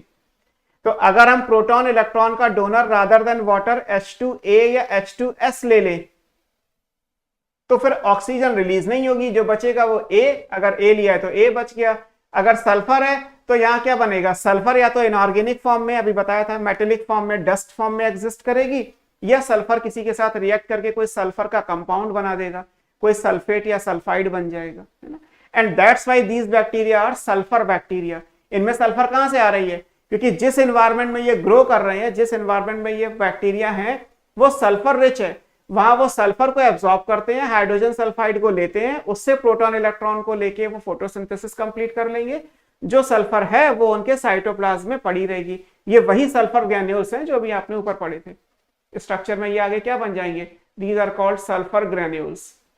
जैसे आपको इंक्लूजन बॉडी में लिखाया था कि सल्फर बैक्टीरिया में सल्फर ग्रैन्यूल्स होते हैं। तो इंपॉर्टेंट ये हुआ कि बैक्टीरिया की फोटोसिंथेसिस एनऑक्सीजेनिक है। आप चाहें तो ये भी याद कर सकते हैं कि बैक्टीरिया की फोटोसिंथेसिस एनऑक्सीजेनिक है। यहाँ पे प्रोटॉन इलेक्ट्रॉन का डोनर वाटर ना होके हाइड्रोजन सल्फाइड होगा। वैन नील ने प्रूव किया था, हालांकि हम फोटोसिंथेसिस में इसको रिपीट भी करेंगे। बैक्टीरिया के पिगमेंट क्लोरोफिल नहीं होता, depending on the colour it is bacteriopurpurin और बैक्टीरियो विरिडिन। ये सारी बातें हैं, बाकी जब भी कुछ आएगा इसको हम बोलते हैं बैक्टीरियल फोटोसिंथेसिस या इसको एनऑक्सीजेनिक फोटोसिंथेसिस बोलते हैं, है ना। तो ये चीजें आपको ध्यान रखनी है ना। यहां तक मतलब जब भी ये वाले बैक्टीरिया आप काउंट करेंगे तो ये इसको ही बोलेंगे बैक्टीरियल फोटोसिंथेसिस। जैसे आगे एक क्वेश्चन आएगा, अभी साइनोबैक्टीरिया पढ़ने हैं आपको। साइनोबैक्टीरिया भी बैक्टीरिया ही है, मोनेरा में ही आते हैं, बट साइनोबैक्टीरिया की जो फोटोसिंथेसिस है वो ऑक्सीजेनिक है। साइनोबैक्टीरिया से वो फोटोसिंथेसिस होगी जो आपको photosynthesis in higher plant chapter में पढ़ाई जाती है। तो बैक्टीरिया में कुछ बैक्टीरिया एनऑक्सीजेनिक हैं जो आपके सामने स्लाइड पे हैं, ग्रीन सल्फर, पर्पल सल्फर, और आने वाले ग्रुप में जो आप पढ़ेंगे साइनोबैक्टीरिया, उसमें जो बैक्टीरियल फोटोसिंथेसिस है वो ऑक्सीजेनिक है। तो जब भी ये वर्ड यूज करते हैं बैक्टीरियल फोटोसिंथेसिस तो उसका मतलब यही वाले बैक्टीरिया होता है। आपको ग्रीन सल्फर, पर्पल सल्फर पे भी फोकस करना है, साइनोबैक्टीरिया पे नहीं। साइनोबैक्टीरिया की फोटोसिंथेसिस ऑक्सीजेनिक है, सिमिलर टू हायर प्लांट्स, है ना। सो कीमो ऑटोट्रॉफ हो गया, फोटो ऑटोट्रॉफ हो गया, और हेट्रोट्रॉफ में parasitic, symbiotic and symbiotes 3 category है। So this is all about nutrition in bacteria. Bacteria में न्यूट्रिशन कितने तरीके का था, है ना। अब बात आती है कि बैक्टीरिया मल्टीप्लाई कैसे करता है, बैक्टीरिया का रिप्रोडक्शन कैसे होता है। रिप्रोडक्शन 2 टाइप मान लेते हैं। पहले हम एसेक्सुअल रिप्रोडक्शन की बात करते हैं। हमने लिविंग वर्ल्ड की प्रॉपर्टी में पढ़ा था कि रिप्रोडक्शन लिविंग प्रॉपर्टी है बट डिफाइनिंग नहीं है, और उसका रीजन भी यही दिया था कि सिंगल सेल के ऑर्गेनिज्म के लिए रिप्रोडक्शन का मतलब है growth by increase in number. Growth by increase in number is synonymous, is equal to their multiplication, is equal to their reproduction, is equal to their multiplication.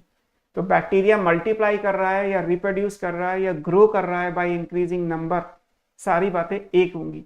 And this is because हमने growth या reproduction को defining consider नहीं किया था। Bacteria में होता कैसे asexual reproduction, this is by binary fission. मैंने आपको उस दिन भी बताया था कि बाइनरी फिशन को अगर आप सेल डिवीजन के हिसाब से लिखोगे तो इसको एमाइटोसिस कहते हैं, और अगर हम रिप्रोडक्शन का टर्म लेंगे तो ये बाइनरी फिशन कहलाएगा। सो बाइनरी फिशन हो गया। बाइनरी फिशन कब होता है, अंडर फेवरेबल कंडीशन, जब कंडीशन फेवर में होती है तो बाइनरी फिशन होता है। तो बैक्टीरिया यूजुअली मल्टीप्लाई कैसे करता है, इससे करता है। कितने टाइम में कंप्लीट होता है, अप्रोक्सीमेटली 20 मिनट्स लगते हैं, है ना। यहां से यहां तक जो ये फिगर में बना है, दिस इज कॉल्ड 1 जनरेशन। 1 से 2 बैक्टीरिया होने में जो टाइम लगेगा वो क्या कहलाएगा, जनरेशन टाइम। तो जनरेशन टाइम कितना है, दिस इज 20 मिनट्स। इकोलाई के लिए 20 मिनट लगते हैं, 20 मिनट में 1 से 2 इकोलाई बन जाते हैं। होना क्या है, बाइनरी मतलब 2, फिशन मतलब ब्रेकिंग। तो ये 2 में ब्रेक कर जाएगा, पहले डीएनए डिवाइड करेगा, बीच में फिर जैसे आप यहाँ पे देखोगे फिगर में, तो यहाँ पे कलर के लिए चेंज करना पड़ेगा।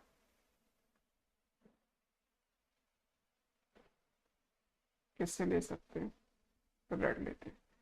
तो जैसे आप यहाँ पे देखोगे तो सबसे पहले क्या है कि ये एक डीएनए बैक्टीरिया का डीएनए डुप्लीकेट करेगा, तो 1 से 2 डीएनए बन गए, डीएनए का डुप्लीकेशन हो गया, ये पहला स्टेप है। This is called DNA duplication, है ना। डीएनए डुप्लीकेशन कैसे होगा, back to molecular basis of inheritance, जहाँ पे आपको डीएनए पॉलीमरेज और उसके तरीके से DNA semi conservative mode of DNA replication in bacteria E coli, यही पढ़ाया जाता है। डीएनए रेप्लिकेट होने के बाद क्या होगा, दोनों डीएनए अपोजिट डायरेक्शन में जाते हैं, ये जा रहे हैं, एक इधर आ गया, एक इधर आ गया। बीच में से यहाँ पे पॉइंट आपको दिखाई दे रहा है जहां से कंस्ट्रक्शन डेवलप हो रहा है, बैक्टीरिया क्रॉस वॉल बनाने वाला है, और जैसे ये वॉल कंप्लीट होगी ये दोनों बैक्टीरिया अलग अलग हो जाएंगे, cell begins to divide. Second step पे ये सेपरेशन है, और थर्ड स्टेप पे जो है वो क्रॉस वॉल बन जाएगा। तो 3 स्टेप में बेसिकली कहा जाए तो बाइनरी फिशन कंप्लीट हो जाता है ना, ये इंपॉर्टेंट था। अगर आप लिखेंगे तो दिस कंप्लीट्स इन 3 स्टेप्स। पहला है डीएनए रेप्लिकेशन। डीएनए रेप्लिकेशन आप ऑलरेडी 12th में पढ़ेंगे, बैक्टीरिया का डीएनए रेप्लिकेशन कैसा है, 12th के एनसीईआरटी के चैप्टर से आ जाएगा मॉलिक्यूलर बेसिस में। इसके बाद एक्चुअली क्या होता है, यहाँ पे डीएनए सेपरेशन होता है, डीएनए दोनों अलग अलग होंगे। डीएनए को सेपरेट करने में मीजोसोम की हेल्प होती है, तो यहाँ पे DNA separation and mesosome division. Mesosome आपको मैंने पढ़ाए थे, प्लाज्मा मेम्ब्रेन के स्ट्रक्चर हुआ। और तीसरे स्टेप पे जो है वो क्रॉस वॉल बन जाएगी, क्रॉस वॉल फॉर्मेशन। तो 3 स्टेप में जो है वो बाइनरी फिशन कंप्लीट हो जाता है। टाइम कितना लगेगा, लगभग 20 मिनट्स, और 1 से 2 बैक्टीरिया तैयार हो गए। मोस्ट कॉमन मेथड बैक्टीरिया का यही है, फेवरेबल कंडीशंस के अंदर होता है, सारे बैक्टीरिया में होता है ना। Asexual reproduction by binary fission is common to all bacteria, जितने भी मोनेरेंस हैं सब में asexual reproduction by binary fission ही होता है। अगर पता है तो आंसर यही आएगा। अगर किसी बैक्टीरिया में पता ही नहीं है कि मल्टीप्लाई कैसे हो रहा है तो नहीं कह सकते, बट अगर बैक्टीरिया मल्टीप्लाई कर रहा है तो फिर उसमें जो तरीका है मल्टीप्लिकेशन का वो बाइनरी फिशन एसेक्सुअल रिप्रोडक्शन, ये फेवरेबल कंडीशन में हो गया। एक और मेथड है, that method is called endospore formation. हालांकि एंडोस्पोर बेसिकली कोई रेप्लिकेशन का तरीका नहीं है, एंडोस्पोर एक तरीके का रेजिस्टेंट स्पोर है। ये बेसिकली क्या है, this is a kind of resistant spore.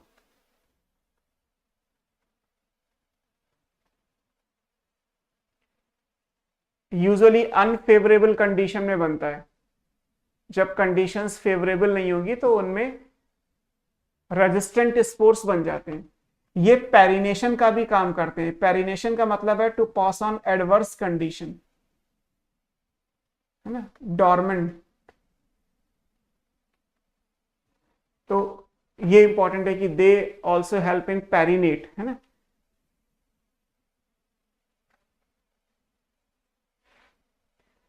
तो ये आपको याद रखना है कि ये पेरिनेशन का काम करते हैं, ठीक है।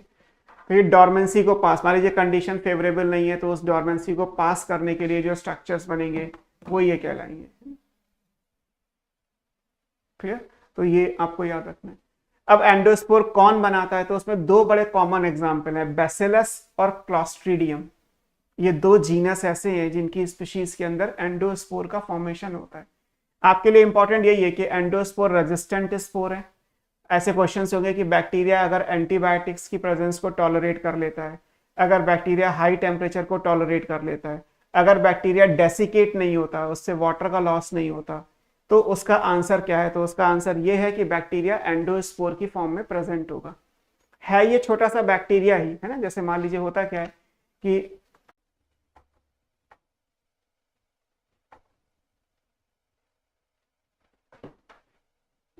एक मिनट चल रहा है ना कर्सर।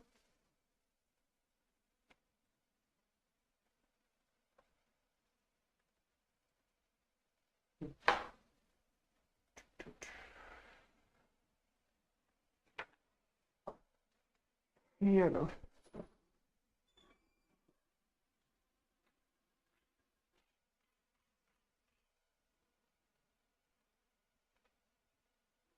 पे कहाँ पहुंच गए।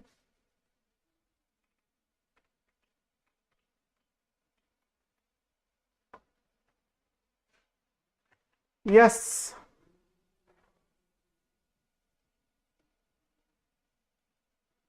ओके।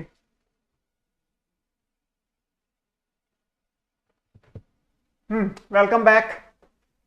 हम बात कर रहे थे एंडोस्पोर की। एंडोस्पोर जैसे बैसिलस या क्लॉस्ट्रीडियम, ये दो जीनस इंपॉर्टेंट है, ये एग्जांपल भी याद रखिएगा। व्हाट इज दिस, कहाँ पहुंच गए।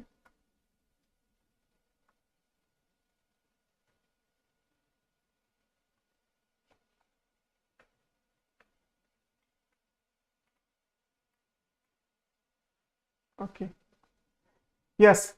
सो बैसिलस एंड क्लॉस्ट्रीडियम, ये दो जीनस ऐसे हैं जो एंडोस्पोर फॉर्मेशन देते हैं ना। मैंने आपको बताया जो चीजें इंपॉर्टेंट हैं, जो हमारे लिए इंपॉर्टेंट है, उसमें ये कि एंडोस्पोर रेजिस्टेंट स्पोर है, पेरिनेशन में हेल्प करते हैं। पेरिनेशन का मतलब है to pass on adverse condition, है ना, डॉर्मेंट। तो ये डॉर्मेंट स्पोर है जो पेरिनेशन में हेल्प करते हैं, है ना। कौन बनाता है, जैसे बैसिलस जीनस है, आपको अगर याद है तो बैसिलस इसकी स्पीशीज है एंथ्रेसिस, जो एंथ्रेक्स डिजीज कॉज करती है। Anthrax is deadly poisonous disease, है ना। ऐसे क्लॉस्ट्रीडियम बैक्टीरिया है, वो ह्यूमन बॉडी के अंदर फूड पॉइजनिंग कॉज करता है।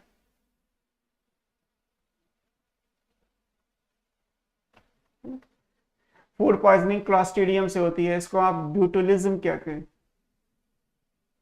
Disease is called botulism. तो ये जो बैक्टीरिया है ये ऐसे हैं कि एंथ्रेक्स डेडली डिजीज है, कैटल्स के अंदर बहुत कॉमन है।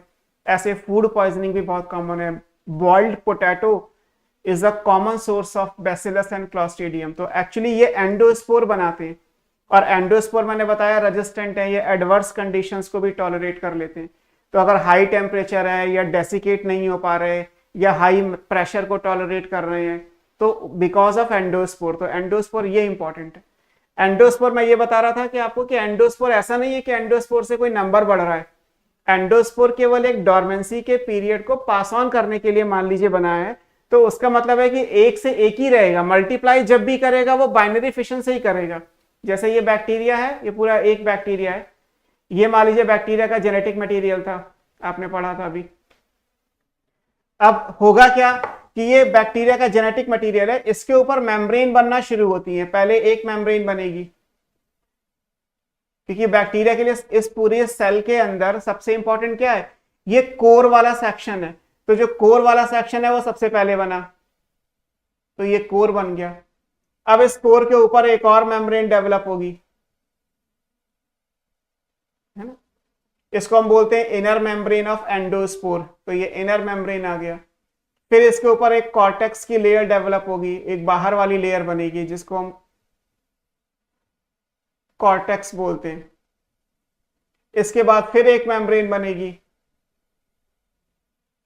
जो आउटर कोट है, और फिर एक सबसे बाहर मेम्ब्रेन बनेगी, और वो जो सबसे बाहर मेम्ब्रेन बन रही है ये मेम्ब्रेन और है। तो बेसिकली क्या था कि केवल स्ट्रक्चर तो ये था बैक्टीरिया का, दिस वन, जो बैक्टीरिया का जेनेटिक मटेरियल था। आप इस राइट साइड में फिगर में देख सकते हो कि कोर वो है जिसमें बैक्टीरिया का डीएनए है ना। अब इस कोर के ऊपर इनर मेम्ब्रेन बनना, फिर सेल वॉल बनना, फिर कॉर्टेक्स बनना, फिर आउटर मेम्ब्रेन बनना और आउटर कोट बनना। तो मल्टी लेयर्ड थिक स्ट्रक्चर बन गया, और इस मल्टी लेयर्ड थिक स्ट्रक्चर को हमने बोल दिया एंडोस्पोर। जब ये डिवाइड करेगा तो ये सारी वॉल टूटेंगी, और टूटने के बाद फिर जो अंदर कोर वाला सेक्शन है वो बाइनरी फिशन से ही मल्टीप्लाई करेगा। तो एंडोस्पोर के बाद भी है ना एट लास्ट बाइनरी फिशन ही है, उसमें कोई इश्यू नहीं है। बट एंडोस्पोर बैसिलस और क्लॉस्ट्रिडियम बैक्टीरिया, लैक्टोबैसिलस में भी एंडोस्पोर होते हैं, वहां पे भी ऐसा ही होता है कि एंडोस्पोर फॉर्मेशन है। जब हम मिल्क को बार बार बॉईल करते हैं तो उसका रीजन ही यही होता है कि प्रोबेबली एक एक लेयर टूटती जाएगी। जैसे एक मेथड आप यूज करते हैं पॉस्चराइजेशन, मार्केट में पॉस्चराइज्ड मिल्क, पॉस्चराइज्ड बटर, पॉस्चराइज्ड क्रीम, पॉस्चराइज्ड चीज, सारे मिल्क प्रोडक्ट हैं जिनके प्रिजर्वेशन के लिए लुइस पॉस्चर ने एक मेथड डेवलप किया। इसको नाम हमने दिया पॉस्चराइजेशन। इसको Louis Pasteur, father of microbiology, इन्होंने दिया था। तो ये बेसिकली इसीलिए था कि मिल्क को बचाना है तो हम क्या करते हैं, मिल्क है तो मिल्क को बॉईल कर दिया, और बॉईल करके इमीडिएट कूल करते हैं, तो एक लेयर टूटेगी, फिर बॉईल किया, फिर कूल किया, दूसरी लेयर टूटेगी, ऐसे कर करके प्रोबेबली हम यही कोशिश करते हैं कि बैक्टीरिया लैक्टोबैसिलस के एंडोस्पोर्स खत्म हो जाएं।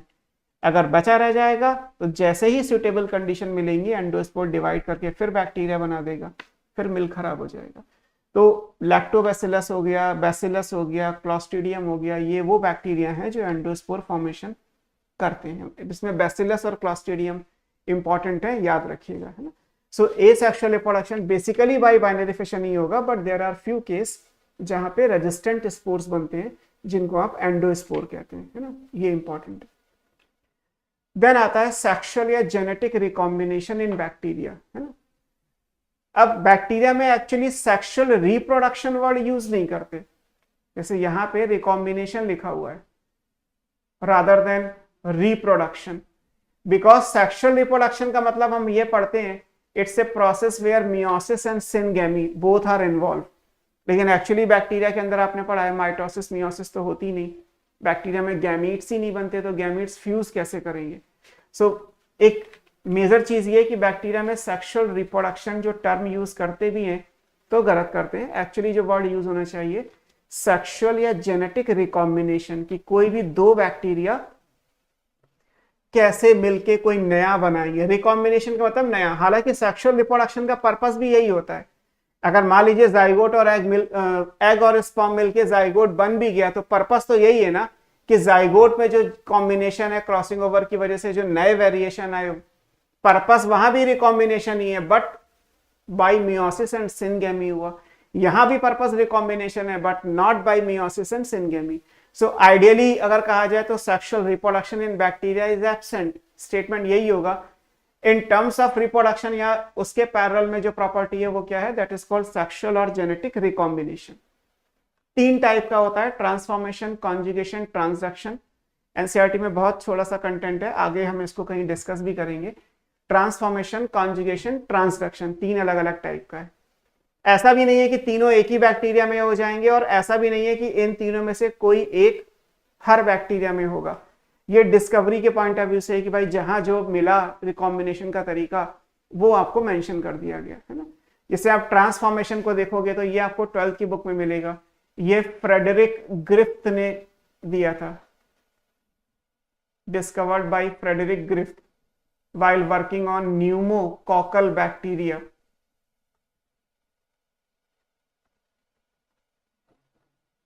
न्यूमोकॉकल बैक्टीरिया मैंने आपको बताए थे, डिप्लोकॉकस निमोनी,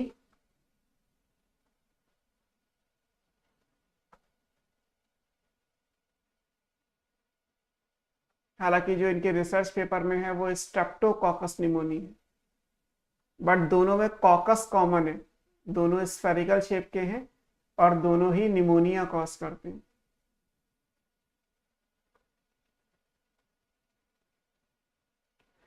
तो ग्रिफ्थ ने न्यूमोकॉकल बैक्टीरिया पे काम करके ट्रांसफॉर्मेशन को डिस्कवर किया था। ऐसे ही यहां से कॉन्जुगेशन की डिस्कवरी याद रखिएगा, discovered by Lederberg and Tatum.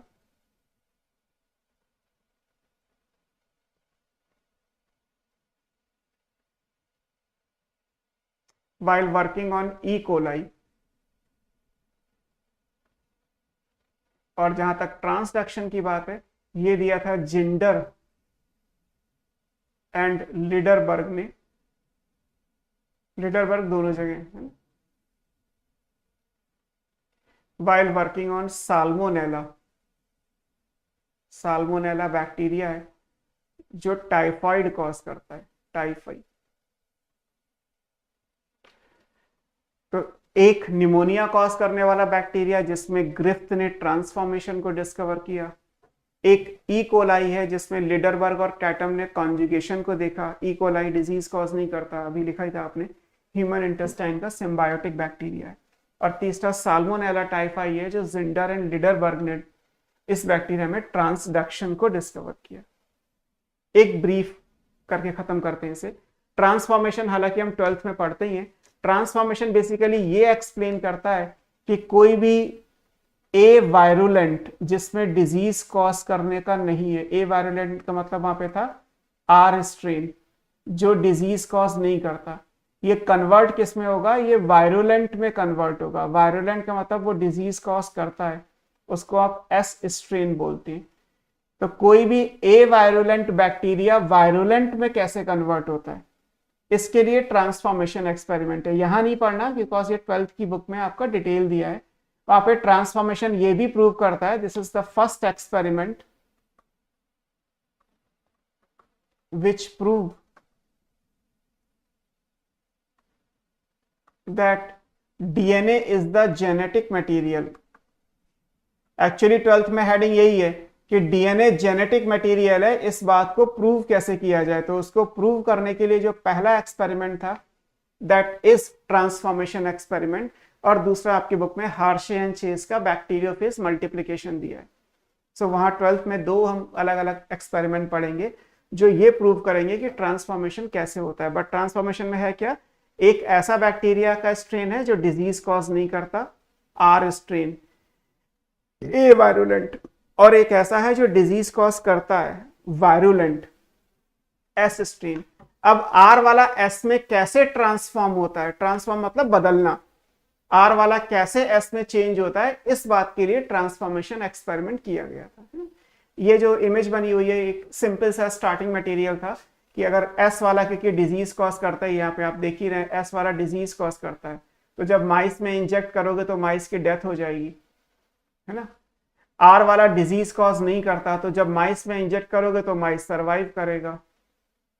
अगर एस वाले को हीट का ट्रीटमेंट दे दिया, गर्म कर दिया, बॉईल कर दिया, एंड देन माइस में इंजेक्ट किया, तो बॉईल करने से ये डीएनए टूट जाएगा, तो फिर माइस तब भी सरवाइव करेगा। लेकिन एस वाले को जिसको हीट का ट्रीटमेंट दिया गया था, उसको आर के साथ मिक्स करके जब दिया गया तो माइस की डेथ हो गई। क्यों हो गई चौथे एक्सपेरिमेंट में डेथ, ये ग्रिफ्थ ने एक्सपेरिमेंट नहीं किया था। आगे इस चीज का जो एक्सप्लेनेशन था वो भी 12th में दिया है, एवेरी मैक्लियोड एंड मैककार्टी। ये तीन साइंटिस्ट थे जिन्होंने ग्रिफ्थ के ट्रांसफॉर्मिंग प्रिंसिपल को कंक्लूड किया था, है ना। Sir time is over, yes beauty, time तो ओवर है बट अभी क्लास में 2-3 मिनट और लगेंगे बिकॉज ये टॉपिक खत्म हो जाए, क्योंकि मैं चाहता हूँ कि यहाँ तक चीज़ें कंप्लीट हो जाए। तो ट्रांसफॉर्मेशन आपको याद रखना है। ये नाम जितने भी मेंशन है, Frederick Griffith, Avery MacLeod McCarty, जिन्होंने प्रूव किया, और ए वायरुलेंट से वायरुलेंट कैसे बनता है इसके लिए ट्रांसफॉर्मेशन, क्योंकि ये 12th में ही पढ़ना है इसलिए यहाँ पे ज्यादा कुछ नहीं दिया हुआ है ना। कॉन्जुगेशन में ये है कि एक ये ई कोलाई में है, ये ई कोलाई बैक्टीरिया है, अभी आपने लिखा। तो यहाँ पे क्या है कि एक बैक्टीरिया आप देखोगे तो इसमें क्या है, प्लाज्मिड में फर्टिलिटी फैक्टर है, ये प्लाज्मिड से रिलेट हो रहा है। प्लाज्मिड में स्पेशल फिनोटिपिक कैरेक्टर थे, अभी आपने पढ़ा। ये एफ पॉजिटिव इसमें नहीं है, नहीं है तो ये क्या बन गया, एफ नेगेटिव। इसको हमने क्या बोल दिया, रेसिपिएंट। ये देगा तो ये क्या कहलाएगा, डोनर। आप चाहे तो इसको मेल भी लिख सकते हैं, फिर ये क्या बन जाएगा, ये फीमेल बन जाएगा। अब जैसा मैंने बताया था कि पिलाई का काम क्या था कि जेनेटिक मटेरियल का ट्रांसफर करना ड्यूरिंग कॉन्जुगेशन। तो ये इसका पिलस है, ये इसका पिलस, यहाँ पे एक और आएगा, तो दोनों के पिलाई आ गए। जब दोनों के पिलाई आ गए तो यहाँ पे ये ट्यूब बन गई, इसको हम क्या बोलते हैं, this is called conjugation tube.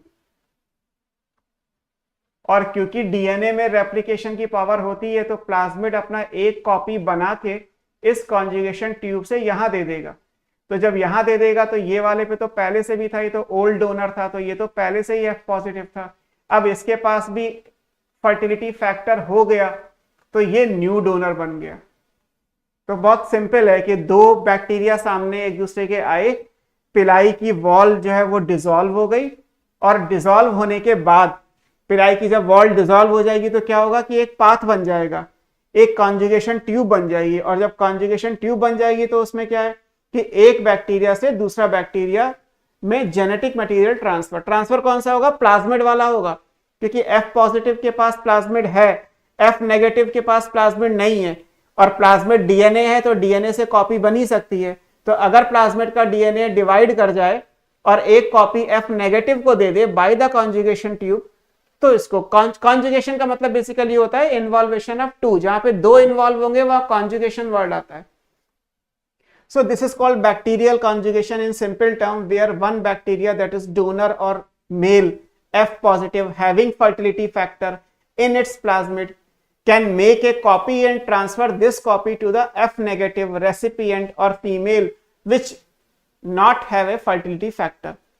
After the conjugation both will become donor. पहले वाला तो डोनर पहले ही था, अब ये बार वाला भी डोनर आ गया। क्लियर? सरफराज ने लिखा है सर ये हार्शे एंड चेस का एक्सपेरिमेंट है, बिल्कुल नहीं है। कॉन्जुगेशन अभी तो लिखा था इससे ठीक पहले, ये लिखा है कॉन्जुगेशन को तो डिस्कवर किया था लेडरबर्ग एंड टैटम ने, हार्शे एंड चेस कहां से आ गए, है ना। हार्शे एंड चेस नहीं है ये कॉन्जुगेशन, जो लिडरबर्ग एंड टैटम ने ई कोलाई में दिया था वो, जिसमें केवल मेल से कॉपी निकल के फीमेल में जानी है। और यहाँ पे ये पिली का रोल आ जाएगा, है ना। ये जो पिलस लिखा हुआ है दिस इज सेक्स पिली, दोनों के होंगे तो प्लूरल। पिलाई का काम हमने यही तो पढ़ा था, पिलाई का फंक्शन क्या था, जेनेटिक मटेरियल का ट्रांसफर, तो एक से निकाल के दूसरे में। लेकिन ये तभी होगा जब कॉन्जुगेशन होगा। कॉन्जुगेशन के टाइम पे जो पिलाई आमने सामने आएंगे उनके आगे हम ये वर्ड यूज कर देते हैं कि दोज आर सेक्स पिली, अदरवाइज ये वर्ड नहीं है तो सिर्फ पिली कहलाएगा।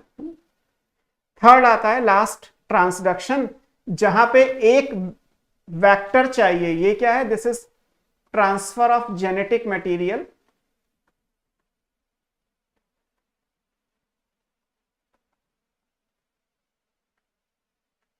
Via vector. यहां पे कोई एक कैरियर चाहिए, कोई दूसरा चाहिए जो एक बैक्टीरिया से डीएनए निकाल के दूसरे में छोड़ के आएगा। और ये वेक्टर है क्या, in this case this is bacteriophage. Bacteriophage is a virus that feed on bacteria. तो जो बैक्टीरियोफेज है वो एक बैक्टीरिया से डीएनए निकाल के दूसरे में ट्रांसफर करेगा, है ना। जैसे मान लीजिए आप यहाँ पे अगर इमेज को ध्यान से देखेंगे, मैं आपको इस इमेज से समझाता हूं। ये देखिए, तो ये बैक्टीरियोफेज है, ये बैक्टीरिया पे आ गया, ये बैक्टीरियोफेज है, ये बैक्टीरिया पे आ गया। अब क्या होगा, ये बैक्टीरियोफेज अंदर जाएगा, बैक्टीरियोफेज का डीएनए अंदर जाएगा, तो ग्रीन वाला तो बैक्टीरिया का डीएनए है और यहाँ पे ये फेज डीएनए आ गया। ये मैं रेड से बना दे रहा हूं अगर आपको ना दिख रहा हो, तो ये सब फेज का डीएनए है और जो ग्रीन है वो बैक्टीरिया का डीएनए। क्लियर? अब बैक्टीरियोफेज क्योंकि पैरासाइट है तो वो बैक्टीरिया के अंदर डिवाइड कर सकता है, बैक्टीरिया को अंदर ग्रो करके डिवाइड करके बैक्टीरिया की लाइसिस करके वो बाहर आ गया। ये देखो ये ग्रीन वाला है, अगर ध्यान से देखोगे तो इसके अंदर ग्रीन है यानी बैक्टीरिया का डीएनए, और ये बैक्टीरियोफेज है। बैक्टीरियोफेज के अंदर बैक्टीरिया का डीएनए कहां से आएगा? क्योंकि यहाँ डीएनए मिक्स हो गए तो बैक्टीरियोफेज के अंदर ये आ गया, ये ग्रीन वाला बैक्टीरियोफेज है और बाकी सब नॉर्मल है।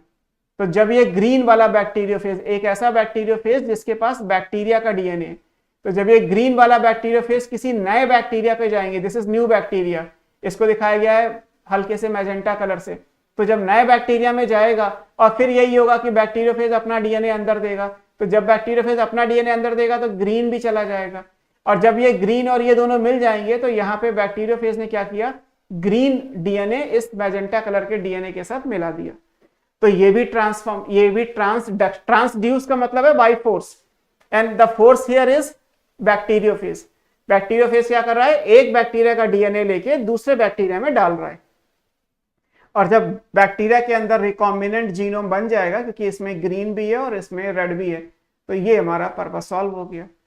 तो आपको सिर्फ यहाँ पे डेफिनेशन से याद रखनी है कि यस, जेनेटिक रिकॉम्बिनेशन अगर बैक्टीरिया में है तो वो 3 तरीके से, पहला है ट्रांसफॉर्मेशन, जो ए वायरुलेंट को वायरुलेंट में कैसे ट्रांसफर करते हैं ये एक्सप्लेन करता है। दूसरा कॉन्जुगेशन, जो एफ पॉजिटिव से एफ नेगेटिव कैसे चेंज होके एफ पॉजिटिव बनता है, एक ओल्ड डोनर से एक न्यू डोनर कैसे बनाया जाता है, इसको एक्सप्लेन कर रहा है। और तीसरा ट्रांसडक्शन, जो ये एक्सप्लेन करता है कि एक वेक्टर डीएनए को एक जगह से निकाल के दूसरी जगह कैसे लेके जाता है। सो इन तरीकों से आप ट्रांसडक्शन पढ़ सकते हैं। सो this is all about structure, nutrition and reproduction in bacteria. Bacteria में इतनी चीजें हैं जो हमें अलग अलग जगह से निकाल के एक जगह लेके आनी थी।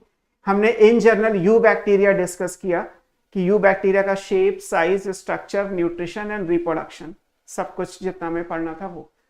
अब बैक्टीरिया के अंदर अलग अलग फॉर्म्स भी हैं, लाइक आर्की बैक्टीरिया भी हैं, कुछ साइनो बैक्टीरिया भी होते हैं, माइकोप्लाज्मा इज स्टिल देयर। तो ये सब के बारे में थोड़ा थोड़ा सा पढ़ेंगे, फिर नेक्स्ट क्लास में हम जाएंगे प्रोटिस्टा किंगडम, मोनेरा कंप्लीट हो जाएगा, after that kingdom fungi. Clear? So आज की क्लास यहीं तक। यस, केमिस्ट्री की क्लास भी है, दिल्ली रोस्टर। बेटा केमिस्ट्री पढ़ लोगे, मुझे भी पता है, क्लास में जब इंटरप्शन होगा तो थोड़ा बहुत तो आगे पीछे हो गई आपकी केमिस्ट्री की क्लास, अकॉर्डिंगली गैप देके 115 की जगह 120-125 पे शुरू हो जाएगी ना। फिलहाल आज के लिए इतना ही, प्रैक्टिस करते रहिएगा और मिलते हैं नेक्स्ट क्लास में।